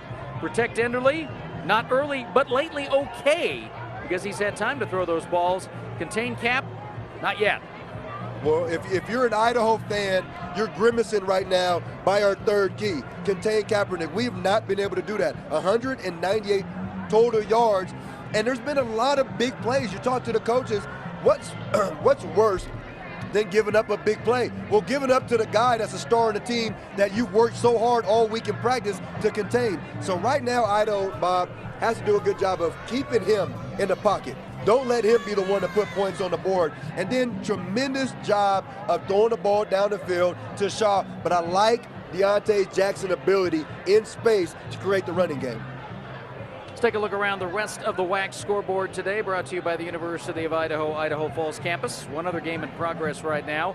That is Utah State, Louisiana Tech. They're getting into the final stages, and Tech has come back to make a football game of it. The Utah State fans wincing after blowing the lead against Nevada last week. They're hoping that doesn't happen again. Tech, of course, up next for the Vandals next Saturday in the Dome. Later today, Fresno State is visiting New Mexico State, and that game time was moved to accommodate ESPN.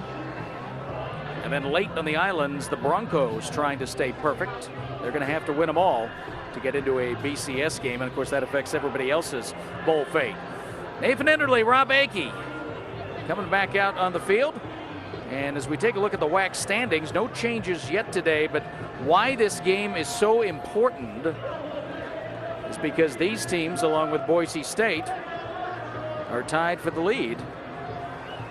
And so somebody is going to lose that share of first place. This is how we go in conference games starting today. No results yet.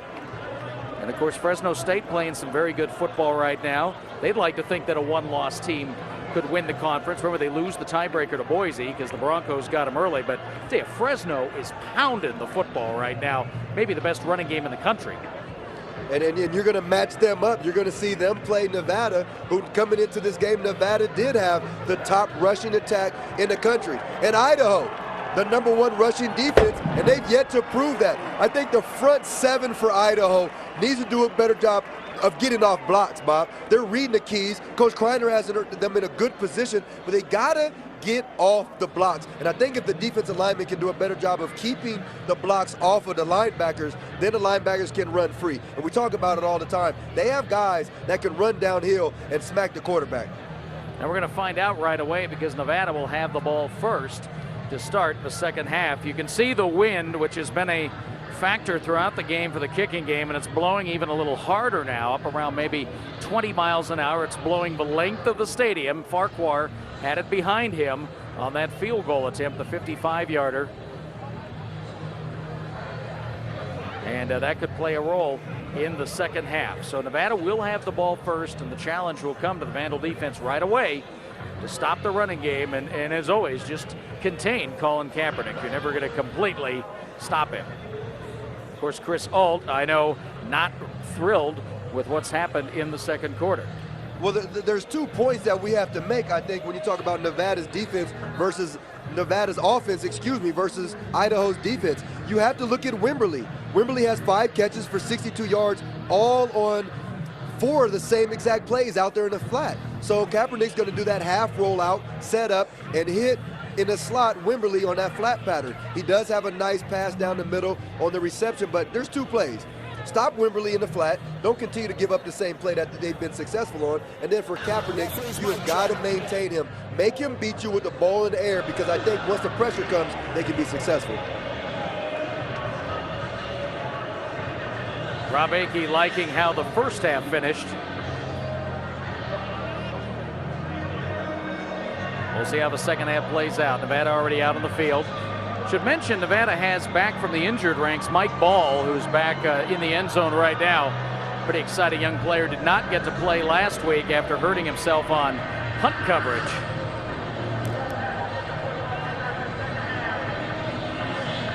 Well, I think you can guarantee there will not be any returns going from right to left on the screen. Anytime the kicker is kicking with the wind, like he's doing right now, there won't be a return. He's consistently kicking the ball out of the end zone. And Farquhar with the win will kick it away. And Ball not even thinking he's going to see the ball outside the goal line. He's about 5 yards deep.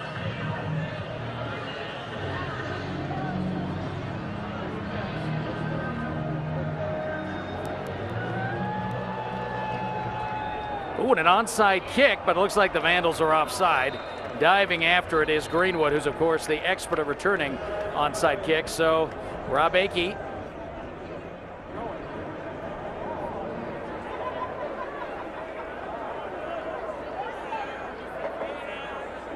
And the Vandals look like they jumped the gun. Here's the call. Offside. Kicking team number one. 5-yard penalty from the spot where the ball went out of bounds. First down. Now we saw Utah State at the end of the game last week against Nevada.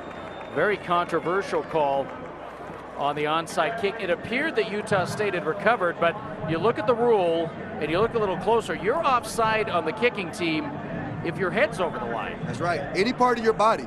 I mean, your hand is okay, but any part of your body goes across the line of scrimmage at that point, then it's offsides. If you're going to run that play, you got to make sure you stay on sides, because now you're ruining your chances for good field position and the element of surprise. So look where Nevada gets the ball at the Vandal 38. And they keep it simple, go to Tawa on first down, and he gets about 3 yards. So even though Utah State was pretty irate, and even doing that game last week, we felt like that was a poor call, but the review showed the player that actually recovered the kick did have his head over the line at the point of the kick, because the kicker will pull up to get that little chip shot, and that let the cover team offside. It was just by a blink, but well, you practice that was the all correct week. call. Yeah, you have to practice that all week. It's all timing. 2nd and 7. Kaepernick wants Wellington. I don't know if he's in bounds. Out of bounds, no good. 26. You know what I would like to see, Bob, if you're a Nevada fan and you're enjoying seeing Kaepernick in the pocket moving around untouched. If you're an Idaho Vandal fan, you want to see that quarterback get pads put on him every play. Whether he keeps it or whether he gives it, you want to see whoever's spying him be in his face, not allow him to be elusive.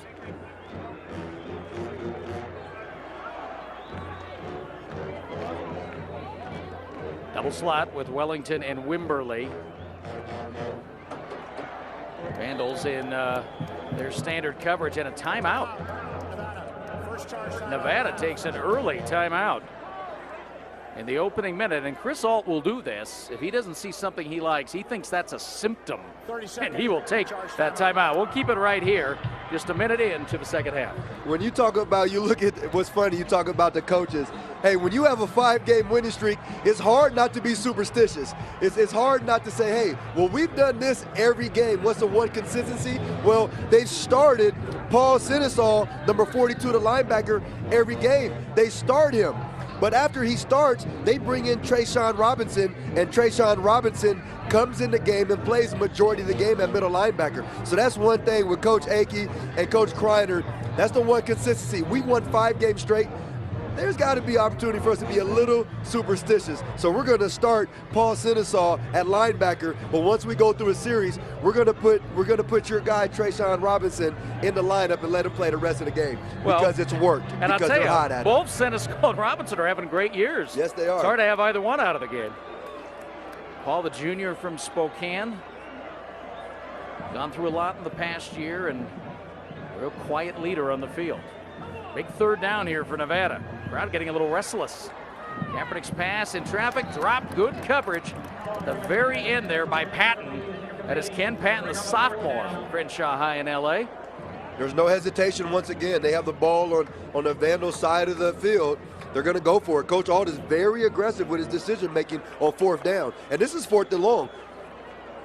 Watch the hard count here. That's not going to get you there. Yeah, but it puts you in a manageable 4th down.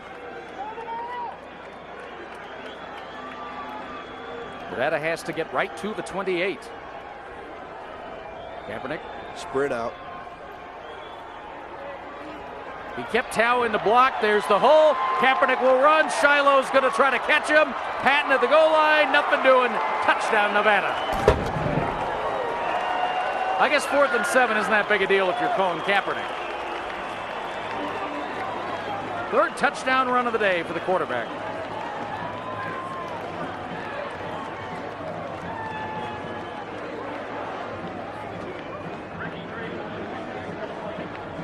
There was no question in Colin Kaepernick's mind or head coach, the legendary head coach, Chris Ault, that Kaepernick was going to throw the ball. He let everything set up. He let the secondary go out in the coverage. He let the pass rush come up the field, and then he kept the ball. That was the game plan from day one. There was no question was he going to throw the ball. He was going to put it in his own hands, run the ball down the field. And instead of getting a first down, you don't want to give up a touch. Timeout on the field, 1 minute into the second half. Nevada extends the lead again. Wolfpack 35, Vandals 24.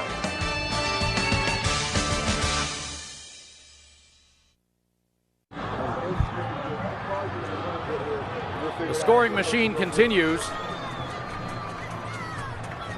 This looks like one of those old school Big Sky games between Idaho and Nevada. A little Chris Ault, Dennis Erickson stuff from back in the day. Nevada will kick off into the wind. So this will be a return opportunity for Kama Bailey. Beware of this. Ooh, lost the ball. Gonna get the ball back, and he does. But the Vandals will start at their own 13. All right, let's go back and look at that touchdown play. And we're going to give you the wide look because you're very interested in the routes that Nevada receivers were running. Top of the screen. Now, what you're going to see here, there are no 4th and 7 routes. The pass rush comes up the field, they block it like a pass, and you don't see another defender on the second level until KO on the 20-yard line. So what they did was drop everybody back, run deep routes, and then what happens is there's so much space for Kaepernick to run, not only for the first down, but for a huge touchdown. Well, on that kickoff, a flag away from the play, personal foul against the Vandals, will back them up. And Bob, that's what I mean by Coach Ault and Coach and Kaepernick. There was no intention for him to throw the ball in that scenario. 4th and 7, run everybody deep, almost on a Hail Mary type route, create separation. Now he has the entire field to work with. And you're dragging at least 3 defenders, maybe 4 with you if a safety goes to help. So the Vandals push back to their 7, and Enderle from the back of the end zone threads the needle up at the 14. A dangerous pass there, especially when you're backpedaling. And somehow Max Komar came down with it. Well, I don't blame Komar for getting hyped up on that because he got tackled and hit before he caught the ball. If he wouldn't have caught it, it would have been pass interference. But that guy was early on the play, no doubt. Ground level, oops. It was actually a middle screen they were trying to set up. Second down. Hardy gets out close to the first down at the 18 and gets up a little slow. Remember Dan missing a game earlier this year and in discomfort right now. Hardy runs a great route. I think he just fell awkward, but he runs a good route for his size. I mean, he's literally a receiver. They're going to call a official's timeout because he's too close to the sideline for the injury here.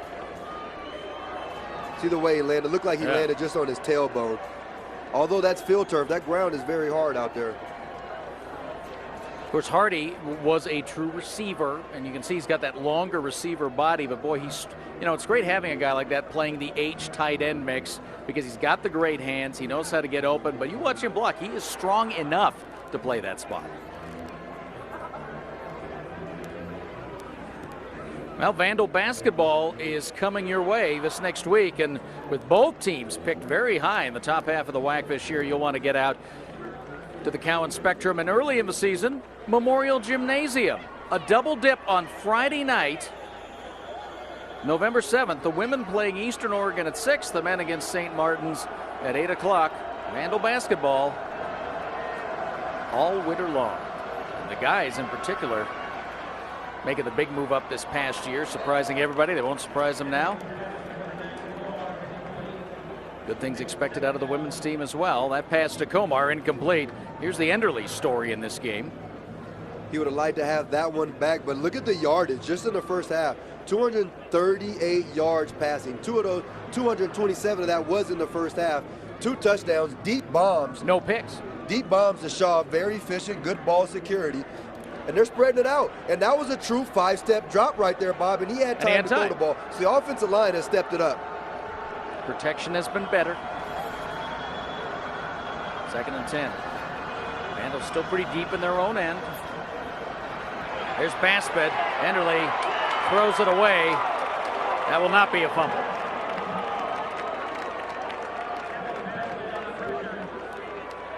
But for the first time in a while, we're calling the numbers of those ends.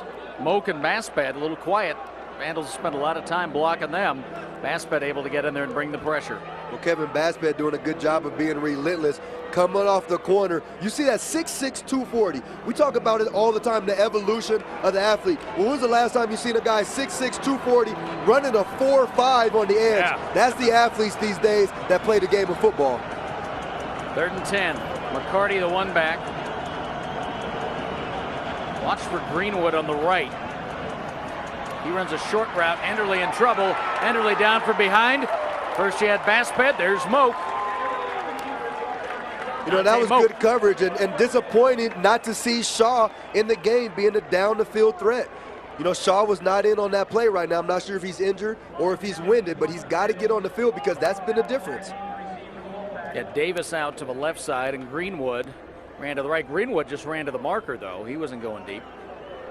And I know what you're thinking. You're looking for Komar to run that crossing route that's been so promising. He was there. That's the old reliable. Cowan will punt with the wind. Tawa will retreat.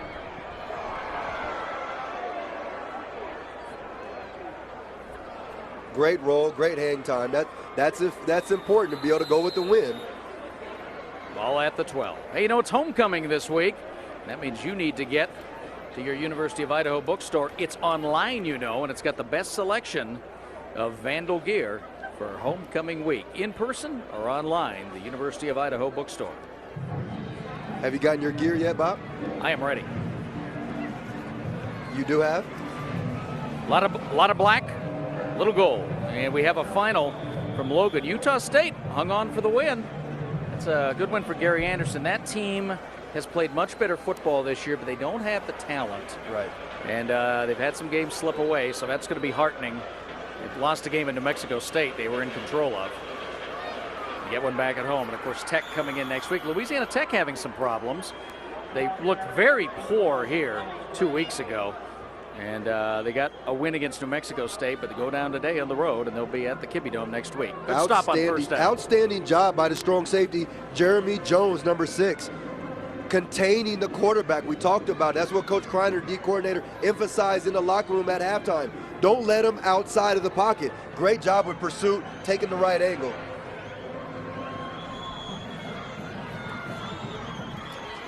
Second and 11. Tight end out of the backfield. Paloka up over the 20. That's a first down for Junior Paloka, the senior from right here in Reno, Hug High School.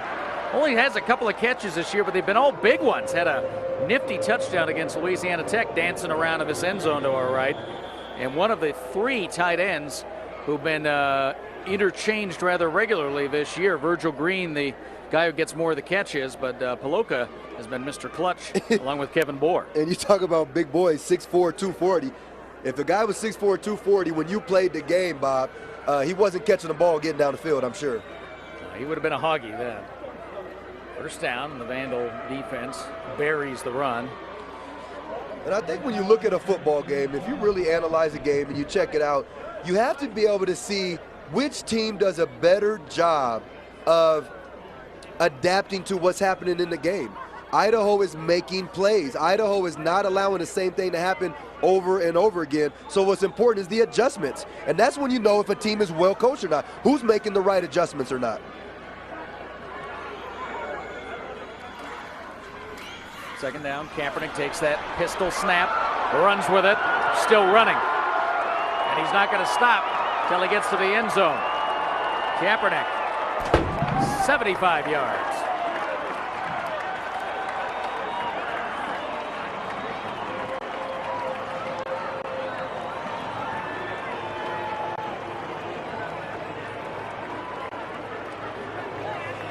This dude is a stud. We're going to talk about him all game. if you're Idaho, you can't get into a scoring battle with Nevada. This dude is a stud. Your quarterback, being able 4 rushing touchdowns, being able to run the ball away from the secondary. When you're in man-to-man coverage and nobody's accounting for the most important player on the field, that's going to happen all game. Extra point by Drake is good. So Nevada's streak of scoring 45 a game, pretty close. 3 weeks in a row they've averaged 45. They're up to 42. 10:29 to go in the third, and the Wolfpack extend their lead.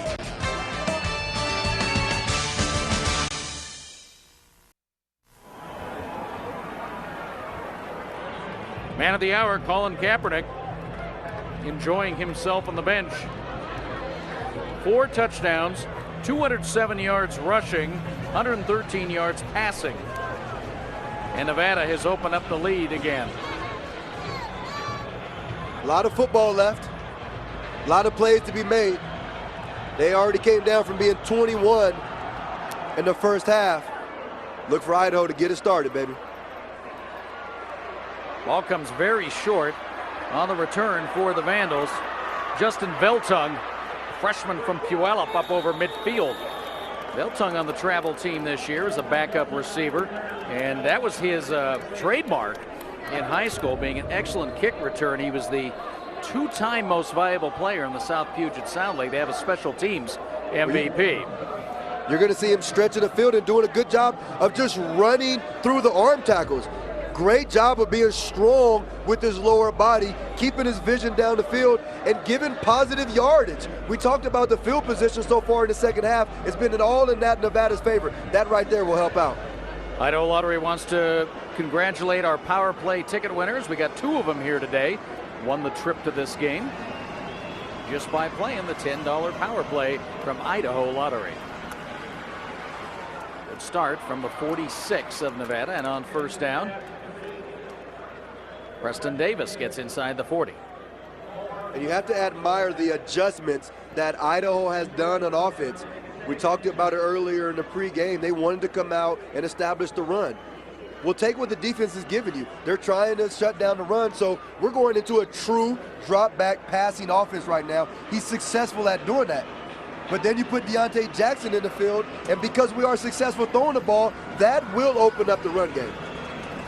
The Vandals have hit a lot of different receivers this year, but only 4 different receivers have caught passes today. A little question about the spot and if it's a first down or not. If it's not, it's second and an inch. Well, from here it's from here it's a half a football ahead of the first down. They had to get inside the 37, and that's it's right there. Well, no, it's not. Actually, they're all spotted on the other side, so they are short by about 3 inches. Had to get just over the hash there at the 37. That's a good position to be in. Second and inches. You got options. You can do some stuff. Yeah, there. Paging DeMondre Woolridge. Princeton McCarty seeing a lot of action. This happened early in that. Now Deontay Jackson comes in. I think Deontay against Nevada with that little change of direction he has. It's a good call to have him in the game. Kevin Small moving. Flags everywhere. Both teams blaming each other. We should mention that Daniel Hardy, here's the call. Offense, number 77. 5-yard penalty, still second down. Mike Iapati, the all-everything candidate, the junior. He's an outstanding football player. He talk about reestablishing the line of scrimmage. His first 2 or 3 steps are on the Nevada side of the defense every time. Daniel Hardy being worked on the sideline. He's now up and walking around a bit. They were flexing his knee around, his left knee, but walking around now. Got it. Play action. Enderle has Shaw. Shaw hangs on again inside the 30. And he had a few options. And I love when you're coaching a receiver, you want him to be able to not only create separation from the DB, but be able to catch the ball with your hands out in front of your body away from the defender. And if you have a quarterback that can put the ball where Enderle can, then you're going to have Mo Shaw. Look at the strong hands, staying in bounds, catching the ball with his fingers. Hey, that's 10 strong fingers. Great job by Mo Shaw. This is the game of his career. 3 big-time catches. For the game, Shaw nearing 200 yards. Enderle tries to force that one in Deontay Jackson. It'll be second down. Well, it's tough that's your only option. He had 5 or 6, 7 seconds to throw the ball in that scenario. So an outstanding job by the offensive line, which we know is well coached, giving Enderle time to throw the ball, sit in the pocket, and be able to dissect the defense.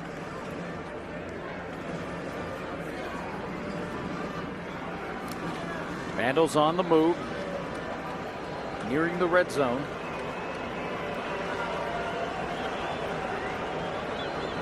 Mid-third quarter, a game still very much in doubt. There's Deontay Jackson shifting his way inside the 20. Close to, but does not have the first down. That's exactly what we're talking about. Take what they give you. Where they're giving us the pass, now we can protect. We're going to throw, we're going to throw, we're going to throw. Now we get them on the heels. You put Deontay Jackson, shifty, get the ball down the field. He makes, yeah. Cut back. Now you put the big fella, Diesel, in there, short yardage situation. I still like passing here.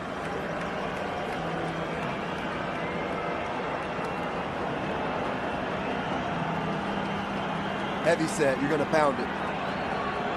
Woolridge in the game on 3rd and 2. They move small into position as the extra blocker. There's DeMondre, and the Diesel has the first down. This is Vandal football. This is Vandal football. Get themselves in 3rd and short situation, put the Diesel in, which we talk about him running with tremendous leverage and power. Now you create a first down. Now you're in a really good spot because you're on the 12-yard line, Bob, which means you can pick up a first down inside the 5-yard line. Injured Nevada player on the field. The Vandals will have the first down in the red zone. You see Woolridge here just running with great power, making sure he gets the first down, but always falling forward. That's what the great Diesel does. And as you look at the injury here, it's Baspet, 99. You see his knee just give out right there on the corner, pursuing the football. Tough angle there. But Baspet is a guy, at his size, 6'6". Very difficult. Hopefully it was just a hyperextended knee and no torn ligament. Yeah, you don't want to see that. Guy with great talent. We talk about Baspet and Moak, what they do. So far today, Nevada's got some nice help from the reserves. Ryan Colson in, who already has 1 sack, the backup. 1st and 10 from the 13. Woolridge stays in, got the football. And that time the other side of the defensive line making the stop. See Amaya again coming up from the safety spot. Trying to run behind Bjorvik, tight end in the game for Idaho. I like the matchup up top. We just had Mo Shaw one-on-one with the smaller defensive back. He comes out of the game now, but look for that matchup to throw a fade ball. The way Enderle can put the ball on the money today, I take my chances.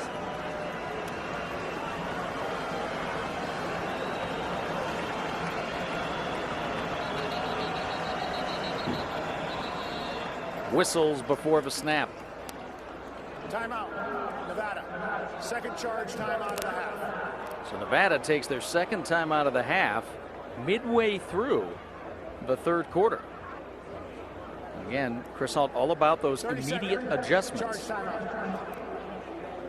Remember, this drive started with a great return, doing a good job of getting the ball on Nevada's side of the field to start this drive, and then Enderle doing a great job managing the offense, mixing up the plays with the offensive coordinator. We're throwing the ball first and running second. They've been very successful, but the only success here can be 6 points, not just 3.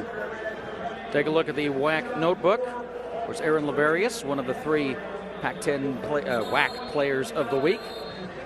Ryan Matthews, who's been grinding out for Fresno, the offensive player of the week. Boise State checks in number 4 in the BCS, and of course the Vandals achieving bowl eligibility. And the conversation goes on about the non-BCS conferences, the WAC, Mountain West. Of course, we got the BYU TCU showdown today. Talk about Cincinnati, talk about Houston. Need to talk about doing something different than the BCS. Well, we always talk about it being a championship, FCS instead of FBS, to where we can have a playoff system. But we're happy to see the Vandals be bowl eligible this year. Bowl's going to be good no matter what. Enderle for the end zone. Hardy back in the game, incomplete. Dan Hardy just back in the game after receiving quite a bit of treatment on the sidelines, and he comes up aching again. There's a penalty flag on the play. There's got to be pass interference here. Draped all over Hardy. You're going to see him right here running the nice corner route. Defensive holding on an eligible receiver. Pass across the line of scrimmage will go half the distance. Automatic first down.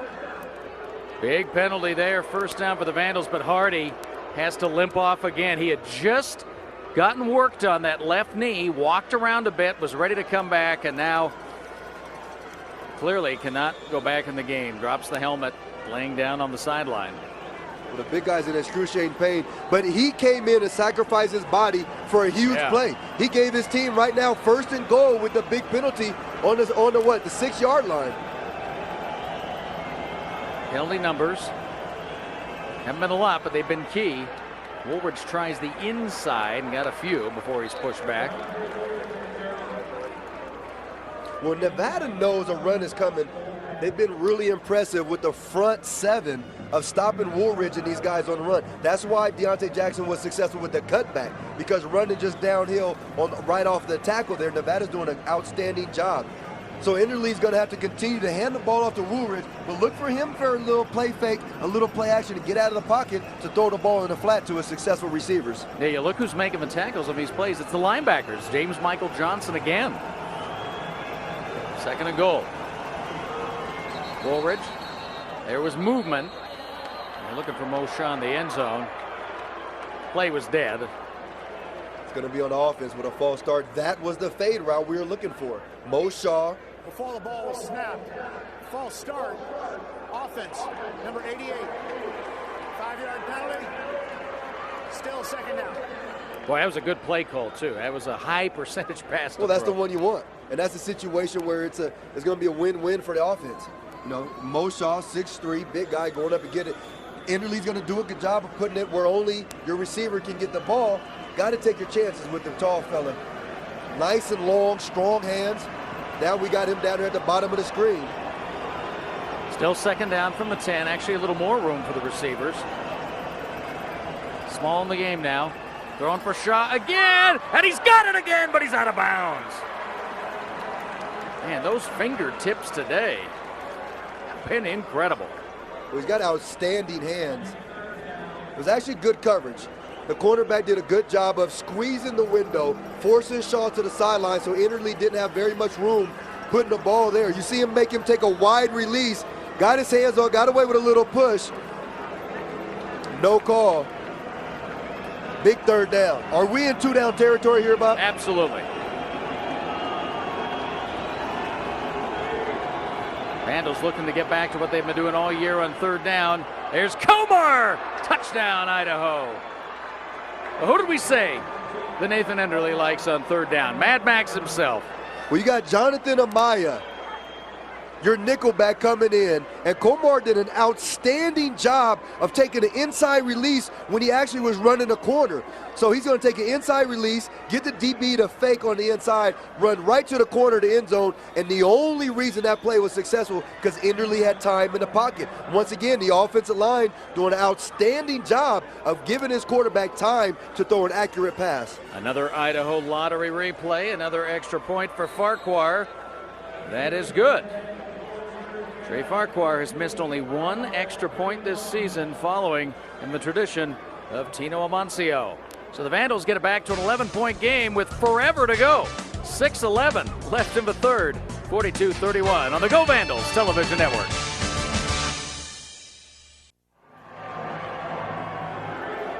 Max Komar into the end zone. His 3rd touchdown of the year. And that scoring drive for the Vandals started with great field position at the 47-yard line. Took 9 plays, 4 minutes. And this game is nowhere near over. So here's what Enderle's doing now. Getting up near 300 yards. Getting protection. This is a returnable ball, the line drive, and there's Ball, the speedster. Hit hard down at the 25-yard line. And good coverage for the Vandals downfield. What we're doing here, you see Komar on your screen. I mean, he has some outstanding skill players to get the ball to. But, Bob, what's impressed me most is the ball security for both ball clubs. But that rarely happens the entirety of the ball game. Right. So look for a turnover to happen. And Idaho, I'm sure, would love it for it to be in their favor. Coverage for Idaho was McKinley. John Both McKinley quarterbacks starting to show up in special teams. Here's Kaepernick's numbers.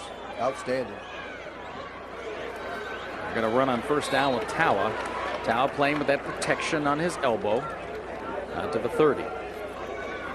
I'd be very surprised if Coach Kreiner did not have a true spy on Kaepernick, which means whether he gives it or he doesn't, wherever he goes in his play fake, I have somebody one-on-one in his face with the rest of my secondary keeping my eyes on him as well. He's not going to be the guy that will drive down the field and beat us with his feet, just like he's been doing the entire game. Nevada scored the first 3 times they had the ball in the first half, first 2 times in the second half, but Wellington can't handle that. Notice Kaepernick throws a pretty hot ball, even on short patterns. And that's something they've been trying to work with him on. Because he could throw it through you if you're not careful. Oh yeah, no, he's got some fire in his shoulder there. I talked about Brett Favre. You know, he envies Brett Favre. He really likes Vince Young in college. But Brett Favre has been known to put a little too much stake on the football. And I think guys at this level, give him an opportunity. You got an empty backfield here. 5 wide receivers. Watch for Kaepernick to keep it and maybe a quarterback draw once again as you spread the defense out. They love this on third down. Kaepernick with time, throws, caught for the first down. I believe that's Wimberly up over the 40. No, it's Wellington. So pretty simple stuff on third down, and Wellington, as we said, can be hot and cold. Makes a big catch, keeps this drive going.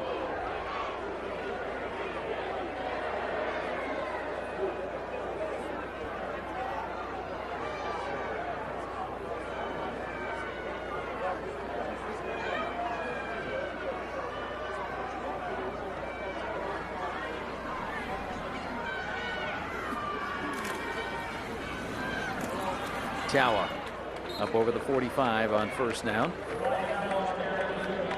Tell you what, these coaches spend a lot of time in the film room this week. There's the Vandal Brain Trust right now. Dan Finn, Luther Carr, waiting for the offense to get back out on the field. Well, you see Where's your guy Kreiner? Kreiner's at midfield there. Where's Mark Kreiner calling the defense from the 50-yard line? Well, you see Kaepernick right here, just his football intelligence. He has the green light to audible to make the right decision on the run here.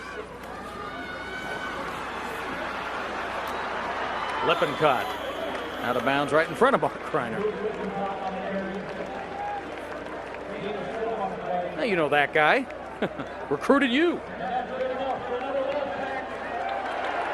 He has as much passion for the game than I've ever been around. I mean, this is a guy right here, Coach Kreiner, where he's been in Cincinnati, he's been in Minnesota, he's been at big-time ball clubs where his defense has been outstanding. And he's taking these guys, this isn't actually the best talent in the country that he's dealing with, but he has them playing really good football, and that means they're well coached. On first down, nice delay. Kaepernick keeps it, but staying home that time. Patton, the corner. I think Jones was really the spy guy, but Patton saw him coming, broke off his coverage, and that was some good recognition from the defense. And Jones did set the edge. Once again, you got to have a guy to set the edge to force everything else back to your help. And Coach Kreiner, he always makes sure that the pursuit is 100% maximum effort. And that's something that you have to get out of your players, and he's doing it. Laverius and all these leaders on the team, KO, these guys go 110% every play. They love playing for Coach Kreiner. Early snap. Kaepernick just took the knee, but there's going to be a flag first. Unabated to the quarterback here. You got the defensive line. Offside. Defense, number 93. 5-yard penalty. Still second down. Michael Cosgrove, the offender. One of those guys who's really having the step-up year. Cosgrove, Jonas Sadaraka, Ogafaomi. And of course, Laverius and Ferguson. We're seeing a little more of Maiawa. You're going to see a lot of him the next 3 years. Tawa blasts through the hole. First down. And you have to be impressed with Tawa's his ability to be at full speed after one step. That's what all great running backs do. That's what Deontay Jackson does so well.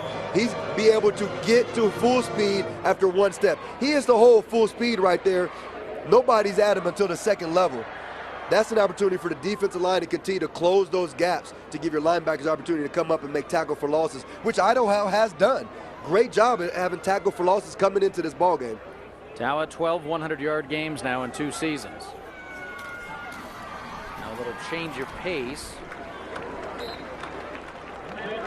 for Nevada. Lamford Mark in the game, the sophomore, who only 6 carries this year, but there's a couple of other guys who see a little bit of action. Brandon Frager, who's been more of a kickoff specialist. Mark, and then Courtney Randall, who's a good short yardage guy. I haven't seen him yet in the game, although I say that, and he comes in right now. That's him, number 35 in the backfield. So a little rest for Tawa and Lippincott with Randall and Mark in the game. Second and short. They motion with Randall. The reverse is on. There's Wellington. Get a block from Green, and he'll take it into the end zone. Touchdown, Nevada. Chris Alt using all the playbook today.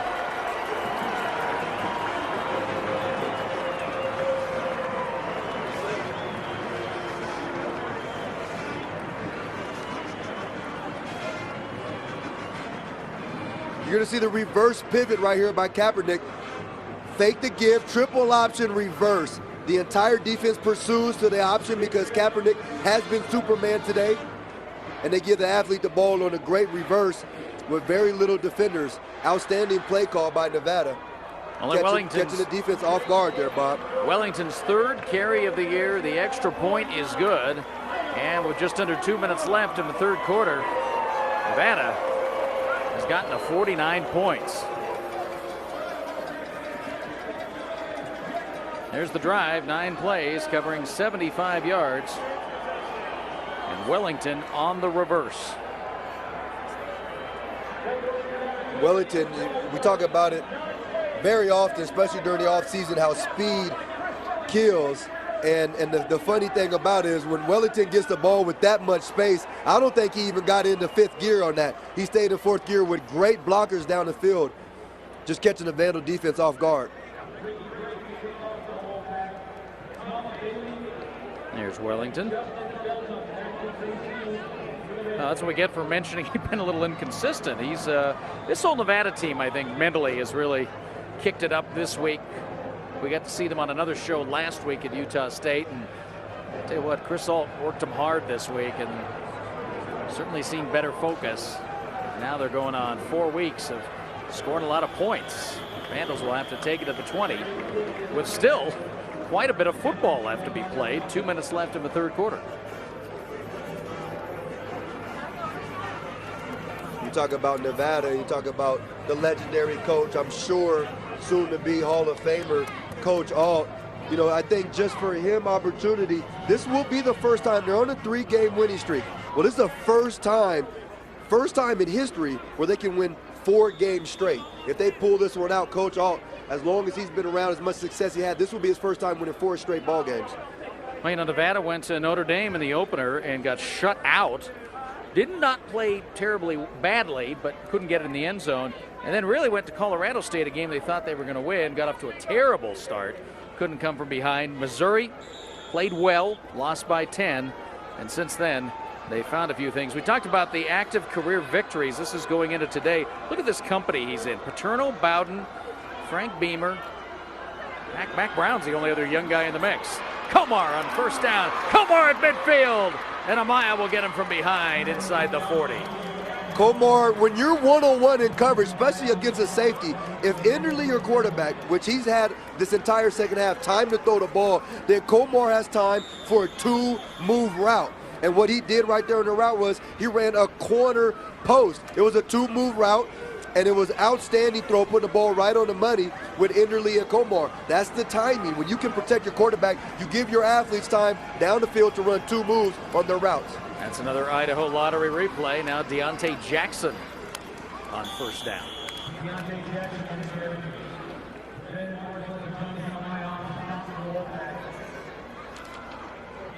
Obviously successful passing the ball. Now you see Enderle, Deontay Jackson getting the ball for positive yards, setting up the run game. But Enderle just outstanding, 314 yards. And I think what's even more important, no turnovers. 3 touchdowns and no turnovers. Great ball security. Enderle, tons of time. Tight ball to the middle. Incomplete flags. Bjorvik was all tied up by Amaya from behind. I thought Amaya might get away from that because he kept his hands inside. Sometimes you don't see it. Pass interference, defense, number 37. Penalty enforced in the spot of the foul. Automatic first down. It is pass interference. That back judge has a difficult job of trying to see the contact before he makes the play. As a defensive player, we're going to watch it right here in the replay. Enderle went all day to throw the ball. It was just a hair early. I like the aggressiveness, though. It's tough to coach that. You don't want to tell your guy not to be aggressive trying to make a play on the ball, but when you got a tight end that big, it's tough to get around him and make a play on the ball. And Amaya, the 4-year starter in the defensive backfield with Nevada.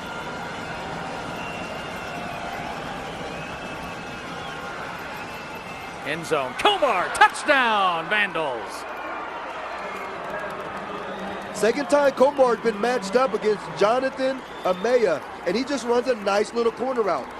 You have to be impressed, and when you see the offensive line with their technique right now, and their timing is right on the money with Enderle. He steps up in the pocket away from Moak. And anytime you have a receiver one-on-one down the field, Komar is taking over right now for Mo Shaw because Mo Shaw was a deep threat. Now they're focusing on him. Hey, we got another guy that could do just as well. The extra point. That is Randall bouncing outside. Oh, Kaepernick. Look at that. That was a good fake. Because I'm watching Courtney Randall all the way up the middle. Well, we ran the veer at De La Salle High School. And, it's a program, as well as you know. Never lost a high school football game. We ran the veer, and you have to be very disciplined when you run that. But defensively, you have to tackle both options. You have to take care of the dive with your up front and your defensive line, and then the quarterback you have to account for. And I still don't see the Idaho Vandal defense account for Kaepernick.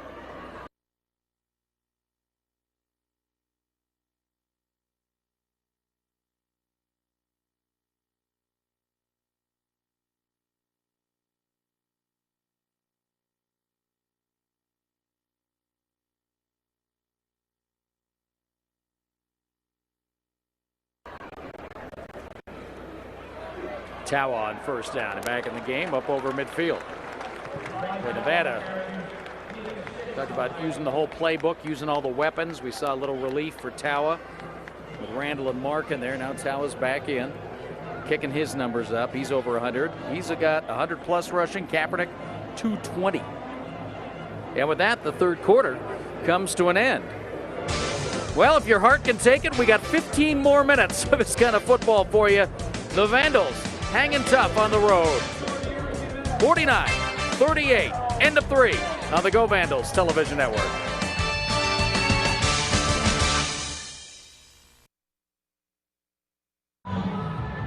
$87 points, 957 yards of offense in 3 quarters. Welcome to the fourth quarter. Bob Acamey and Rashad Floyd, Mackay Stadium, Reno, Nevada. The Idaho Vandals hanging tough with the Nevada Wolfpack. They trail by 11. Nevada at midfield. Both teams having successes offensively. I'd say these defensive coordinators are going to break the clicker watching tomorrow. Well, stay motivated. Stay motivated. Your goal, your task is still attainable to win this ball game. Defensively, find a way to create a turnover. Whether it's an interception, whether it's stripping a ball out, whether it's putting your hat on the ball and a big hit to create a fumble. Defensively, you've got to get the ball back for your offense if you're a Vandal fan. Both these teams have been good in the fourth quarter this year. There's Kaepernick going upstairs, and there's Virgil Green, the tight end, all the way for the touchdown on first down, 44 yards.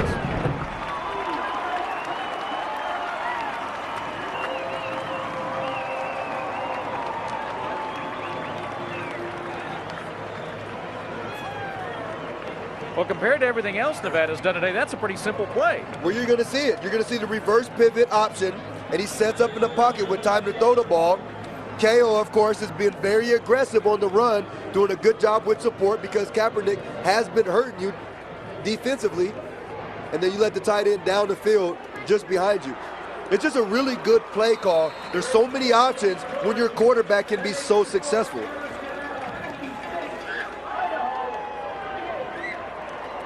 Kaepernick, second touchdown pass of the day to go with his 4 touchdown runs, and it's 56-38. And this kid is a junior. As you look at Kaepernick, at his size and his ability, yes, he throws the ball good. He just showed you that he has a touch pass. But is this a guy at the next level can play that same position? And I asked him, I said, Cap, if you get to the next level and something happens where they want to move you positions, they don't think you can throw the ball down the field as well as they like, but you're a heck of an athlete and you can play at the next level, what position would you like to play? And he's very confident about that. He can play the wideout position at the next level. So this kid is just an outstanding athlete. Of course, he's sold on being a quarterback, and then that's what he lives for. That's what he continues to sacrifice for. And this is a guy, you talk to anybody in the country, they know who this kid is. I don't care if you're in the SEC, the Pac-10, or the Big East, everyone knows who this kid is. He's making a tremendous name for himself. Bailey retreats to the end zone, and the Vandals will get it back at their own 20. Well, you ask anybody about Kaepernick, and they're projecting him as a wideout, and I'll tell you what, he is going to be one strong guy to have to. You wouldn't want to be covering him. Well, that's what those guys are now, Bob. You go to the NFL, he is just like the rest of the athletes in the NFL. These guys are all 6'5", 6'4", 6'6", 240, running 4.3s down the field. He shows you right here his touch pass. So he's got the different throws. He can put the ball on the rope, he can throw the ball sidearm, and he can throw the ball down the field. Great boys. We know what his feet can do. Coach's dream. Your offensive coordinator, you got Superman back there. We're going to continue to put him in positions to make plays. This is now the highest scoring game in the history of the Nevada-Idaho series. Vandals run it on first down. Getting a lot of time left. Just have to keep scoring.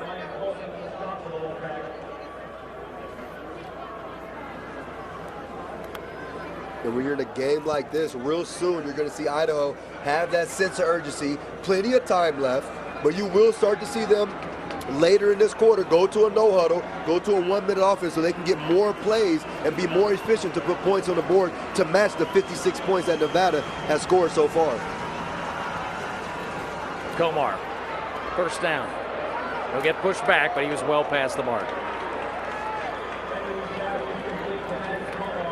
Bob, as we look at this play, I've actually have been disappointed in the officiating as of late, last year and this year. What happens a lot of time is your initial momentum as a ball carrier gets stopped. Once the second guy comes in to take you down, once your momentum is stopped, then you should blow the whistle. So many times guys get hurt because you continue to let 4 or 5 guys jump on the pile. That's how injuries happen. It's a very physical game. You need to blow the whistle a little earlier.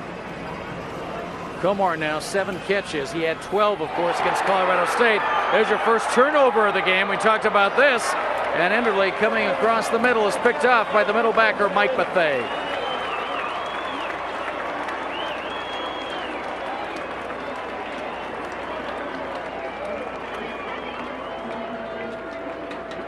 You see Enderle throwing the fake to the outside. He had Komar open on the inside route down the field on the little curl route.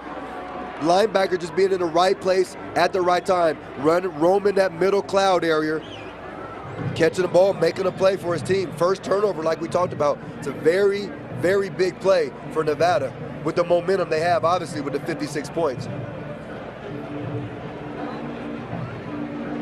Nevada ball at the Idaho 36. Defense right back in the field. Now we're getting into must-stand territory. Tower runs right into Trayshawn Robinson, spins for a couple more to the 30.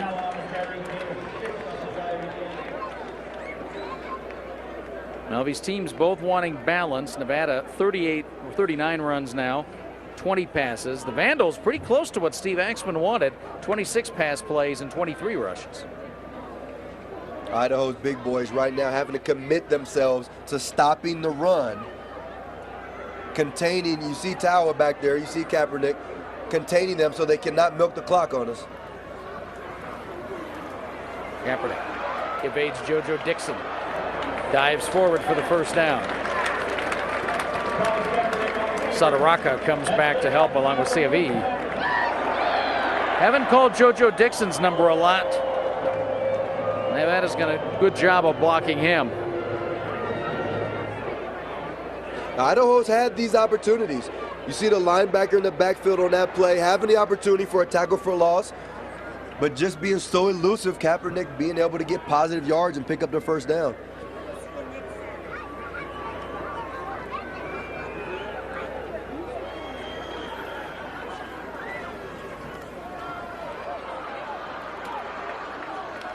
Tawa to the 21. So now Nevada's going to try to make that clock move a little bit.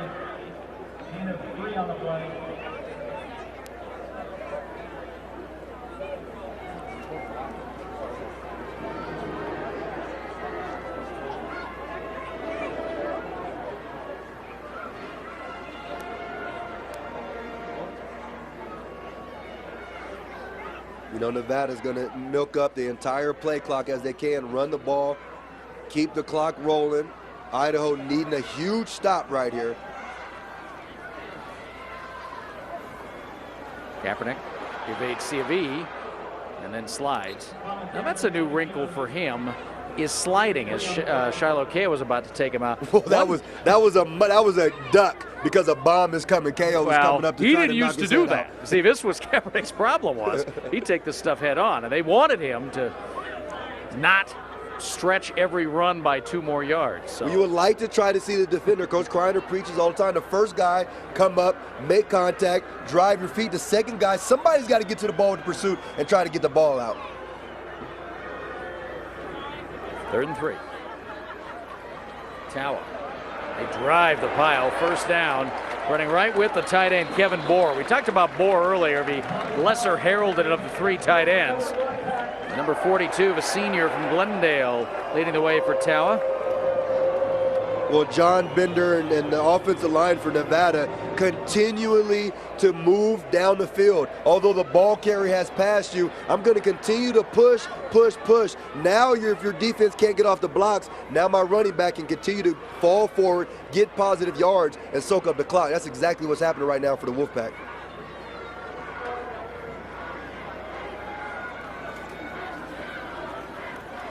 Tawa again.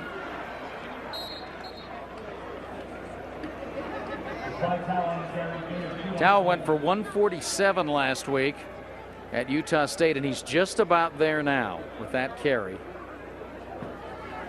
Up to 146. So he's 1 away from his season best. 17, 146, 2 touchdowns. Idaho defense needing to stay motivated. 3 is better than 6 here. Got to get off the field. Yeah, 9 minutes to go. You got to get the offense back out there. 2nd and long.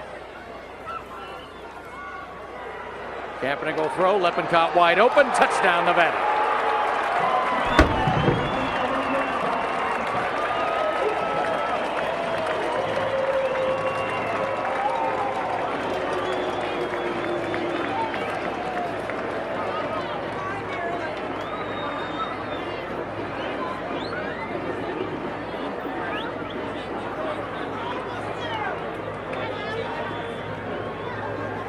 Just a snowball effect right now for Nevada. Everything is working. Everything is working. Every play call has been on point. Every pass, every catch. Offensively, they've been as good as you can get right now. 63 points on the board. 9.5 minutes to go. And the track meet continues. Nevada 63, Idaho 38.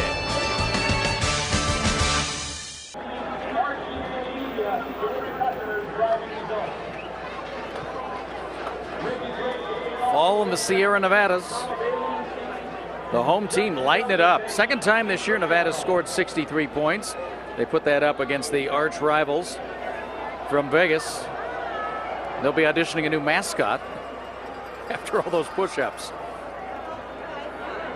Run back opportunity for the Vandals, and flying downfield to make that hit for Nevada is Duke Williams, the young freshman from right here in Reno. There's the scoring drive, 36 yards following the interception. Lippincott with the touchdown catch. When you're in a position like this, obviously, first of all, we talk about Nevada. Offensively, they've been as poised, as accurate, and as elusive as an offense can be. Coming into this game as the #1 rushing offense in the country. So Idaho, we knew they had their work cut out for them. But right now, you got to continue to play football. There's a lot of season left, and you can leave this game with some momentum, or you can leave down and out. That's not how you want to leave. Not ending a 5-game winning streak here. Continue to fight. Brian Reeder in the game at quarterback. That pass complete, dropped by Greenwood, and it should be a Nevada football. Might be some question if it was caught. Yes, it was. Fumble right back to Nevada.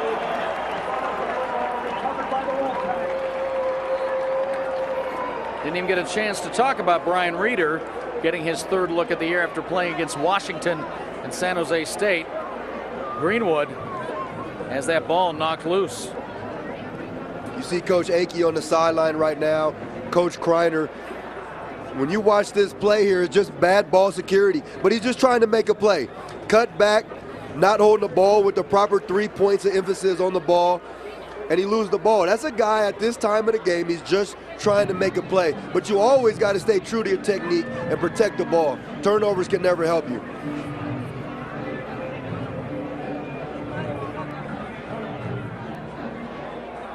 So Reeder will get a chance to finish the game. Now Nevada goes to the backup quarterback, Tyler Landtrip, sophomore from Roseville, California. It'll be interesting to see when he takes over for Kaepernick how much veer they're able to run. Landtrip, a versatile athlete, but it's never going to be the same, I think, here in Reno.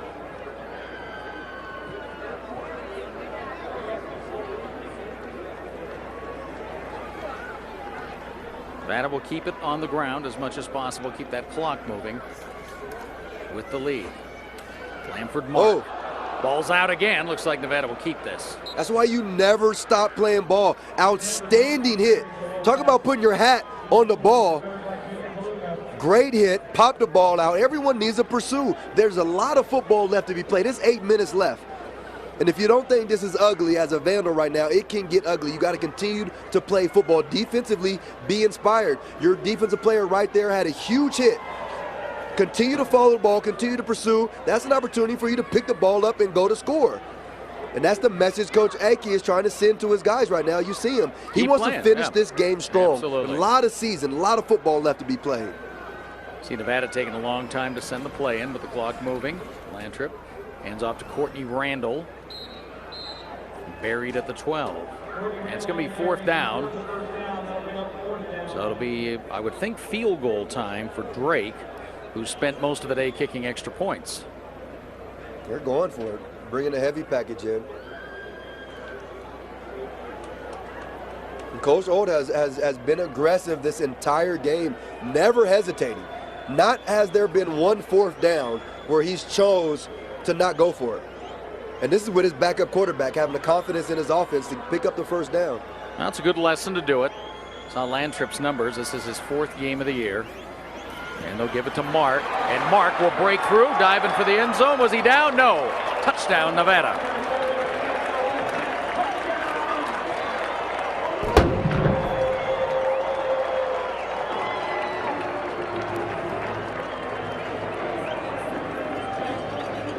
That's a serious cannon the Marines are shooting off down there.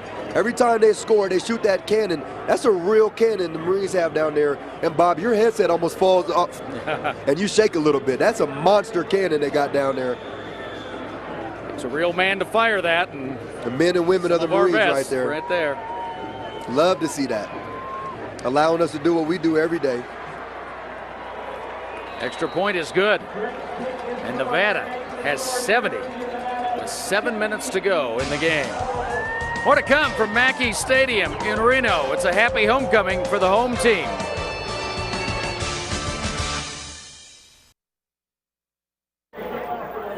Do not adjust your set. That is the score with 7 minutes to go in Reno. 70-38. And now we're going to start to see a lot of folks off the depth chart and a little learning time. But again, Rob Akey always so key on finishing the game strong. Let's take a look at some of the highlights of the second half as Justin Veltong lets that ball go long. It is our Pepsi Vandal Rewind. And it goes back to Colin Kaepernick. You said it. You got to stop this guy. Vandals couldn't hold him off enough. And this is your quarterback being able to stretch the field, setting up your trick plays. Because he's successful running the ball, all eyes are on him. Now he throws the ball for the reverse. And then you see Komar coming on strong in the second half, picking up where Maurice Shaw left off. And then Kaepernick doing it all. He's got the touch pass. He can move the ball with his feet. And then you see him throwing the ball wide open to Kaepernick in the end zone. For the Lippincott. Lippincott, just their ability offensively to move the ball and to get everything flowing. They're much like an Oregon-type offense. Yes. They're a tempo offense. And when the ball is rolling, they're very difficult to stop. Looks like Deontay Jackson lost a shoe on that play. It'll be 2nd down and 5. So we see the Vandals backup quarterback of the game now for his second series. Brian Reeder has driven the Vandals into the end zone both games he's played in this year, against Washington in mop-up time, and more importantly, the game-winning drive against San Jose State 2 weeks ago. Talk about Reeder a little bit here in a second. He hits Shaw here for the first down of the 30. Reeder is a sophomore, originally recruited by Arkansas out of Prunedale, California. Left in the big coaching change at Arkansas. Found himself back home at Monterey Peninsula College. Now, you remember this from your California days. You didn't go to Monterey Peninsula to play football back in the 90s. Oh, no. Now it's a rising force, and they throw the ball around, and Reeder got to show his stuff there. We went down there for the aquarium down there, beautiful on the bay, down there for a little vacation. And you talk about Reeder, he actually reminds me of a former Vandal quarterback in Mikey Harrington. I mean, just his presence, he demands so much respect out there. He's only the backup, but he does have the ability to get his guys to rally around him. You remember that guy, Mikey Harrington? Oh, yeah. The younger brother of Joey, outstanding family. But Mikey just did a good job, and I look at Reeder, and to me, very similar in their ability to gain respect, you know, as a guy that plays the game, but his teammates love him. They love to block for him. They love to catch for him. He really is a good future for the program. Well, he throws a nice ball. That became apparent in spring ball the first time everybody saw him. That's what he's done in the game. He'd thrown 8 passes coming in this year. There's Komar again, so he's having a good one today. Of course, in the San Jose game, ironically, he led a very successful drive by handing off, but it was a well-executed drive. But anyway, Reeder had a good year, took him to a bowl game, which Monterey Peninsula didn't used to be in the habit of doing. 2,500 yards, 20 touchdowns, and a good addition, and obviously a solid backup for Nathan Enderle, and he's got a couple years left, just a sophomore. And he's learning from a great quarterback, and this is a program where they love Akey, and they love the direction he's going. And it's always good to have a solid backup quarterback, because that is the leader of your offense. And you saw they weren't very hesitant to bring him into the San Jose State game in crunch time. Now he throws it short and complete to Deontay up over the 40. Let's get an update on the WAC scoreboard today, brought to you by University of Idaho, Idaho Falls campus.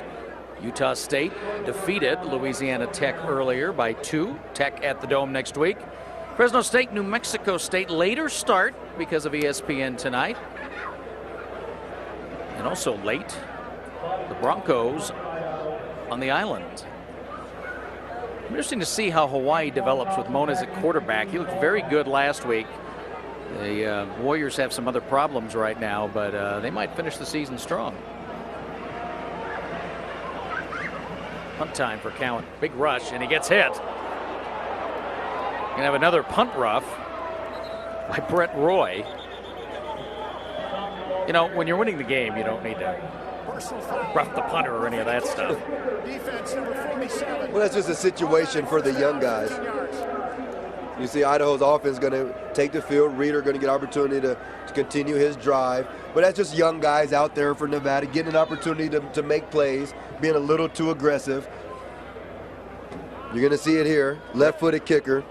Brett Roy, the sophomore. Doing a good job acting. It wasn't a huge collision, but that's what you have to be able to do as a kicker, is when there's a little bit of contact, you do the Vlade Divac flagrant foul look, giving his offense the opportunity to come out. And I like Deontay Jackson. I like Reeder and the offense's ability to, if there's not an option down the field, to hit in the back out of the backfield. Yeah. And they have the guys that can get the ball in open space and make plays. Well, Deontay in particular and Woolridge, both good pass catchers. There's Shaw with another catch. Outstanding strength 5 catches on his for fingers. Mo Shaw. I mean, dude catches the ball, and that's outstanding. If I'm a recruit, if I'm a scout in the NFL and I'm looking at this level here, obviously his size attracts me, right? I asked the coaches about his work ethic. We look at his route running. We looked at his character and his heart and his integrity that he lives and plays with, how he acts off the field. But then you look at his ability to catch the ball. Does he catch the ball against his body? Does he try to trap it against his chest? He catches the ball every single time, even if it's a low-thrown ball or a ball thrown away from him. He catches the ball with his hands away from his body. That's very impressive. And trying to look back, the last time Nevada scored this many points, and I think it's got to go all the way back to 1991 against North Texas. Another nice ball to Max Komar. And I think as we move forward in the season for the Vandals, you look at these guys, and this is something you have to build on. Yes, we got the Diesel. Yes, we got Deontay Jackson, which is kind of the lightning and thunder combination. But then you look at Maurice Shaw and you look at Komar. And Komar does a good job of finding the gap in the middle zone, in the middle of the field. And then to stretch the field, you have Mo Shaw. So you have some skilled players that can stretch the field on the receiving end, as well as 2 good running backs. Vandals down in the red zone with Reeder at the controls. And he wants it all. There's Komar in the corner. Did he get him in? Yes, he did. Touchdown, Idaho. Another touchdown catch for Max Komar, his 3rd of the game. So Reeder, 3 games this year, 3 scoring drives. I like it. And remember, it's all set up by the penalty there on the punt, roughing the kicker. But you're going to see him once again having time in the pocket and throwing the ball to the corner of the end zone with a half an inch left of room. When you have a window that small, Bob, it's all touch. It's all practice, working on that throw, being able to do that in your sleep.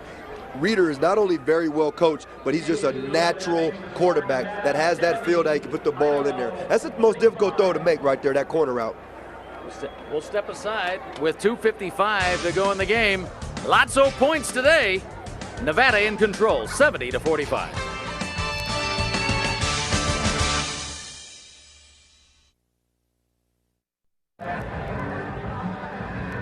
Final minutes about to play out from Reno. Some work to do this week with homecoming, back home in the Dome. A lot of excitement with Louisiana Tech coming to town. Well, here's our Tickets West player of the game, your guy, Max Komar. 2nd best career day receiving, 10 catches, 136, 3 touchdowns, 2 of them with high degree of difficulty. And that's what every great leader does, and that's what the coaches like so much. They have guys now that are juniors and seniors that's been in the program, that's bought into their philosophies and what Coach Akey has believed in. And you see Komar, he's a senior. This guy has continued to play this entire game, and he's picked off. We're not going to forget about Mo Shaw, of course. I mean, outstanding game for him as well. 5 catches, 183 yards, and 2 touchdowns. But that's a great combination. Komar being a senior leader right there, fighting to the very last end. Here's our Northwest Dodge Dealers game summary. The highest scoring game in the history of the series, 115 points. Nathan Enderle, 342 yards and 4 touchdowns. And Kaepernick doing it on the ground, 230 and 4 touchdowns. Northwest Dodge Dealers happy to bring you our game summary. Well, we subs in the players. game. Lamford Mark on first down. Talk about players of the game. Of course, you know, Idaho individually have had some outstanding performances. You know, I think they have to be proud, and there's a lot to learn from within this game. They played inspired football. Hey, they were down 21-0 in the first quarter, and so they came back 28-24 at halftime and with some momentum. So they made plays. There's a lot of football left. 5-game winning streak will come to an end, but 6-2 on the season. with some big games coming up. This football team has a lot to learn from, and I think their head coach, their leader of this program, will continue to get them to play good football. Now the Vandals are back home next week against Louisiana Tech. 2 o'clock start at the Dome. Remember, the Fresno State game on November 7th has been moved to a evening start. That will be on national television on the ESPN family of networks.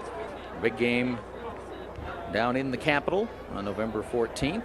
And Utah State, the finale, Thanksgiving weekend. Mark continuing to carry the ball inside of 2 minutes left. This is our final Go Vandals Television Network broadcast of the year. I want to thank all of our great affiliates, including SWX and Spokane, KBCI and Digital 2 in Boise, KLEW, of course, in Lewiston, the home, kind of the home of the network, closest to campus, Channel 3. Twin Falls affiliate, KTID. All of you watching on ESPN Game Plan, it's been our pleasure to work with Rob Akey these last 3 years and see this program going forward.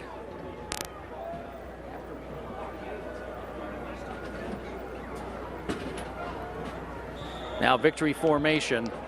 Idaho will not take any more timeouts. It's time to go home and get ready for Louisiana Tech. What's the first thing you want to say to your team? If you're a Vandal coach, first thing you want to say when you get them in the meetings tomorrow?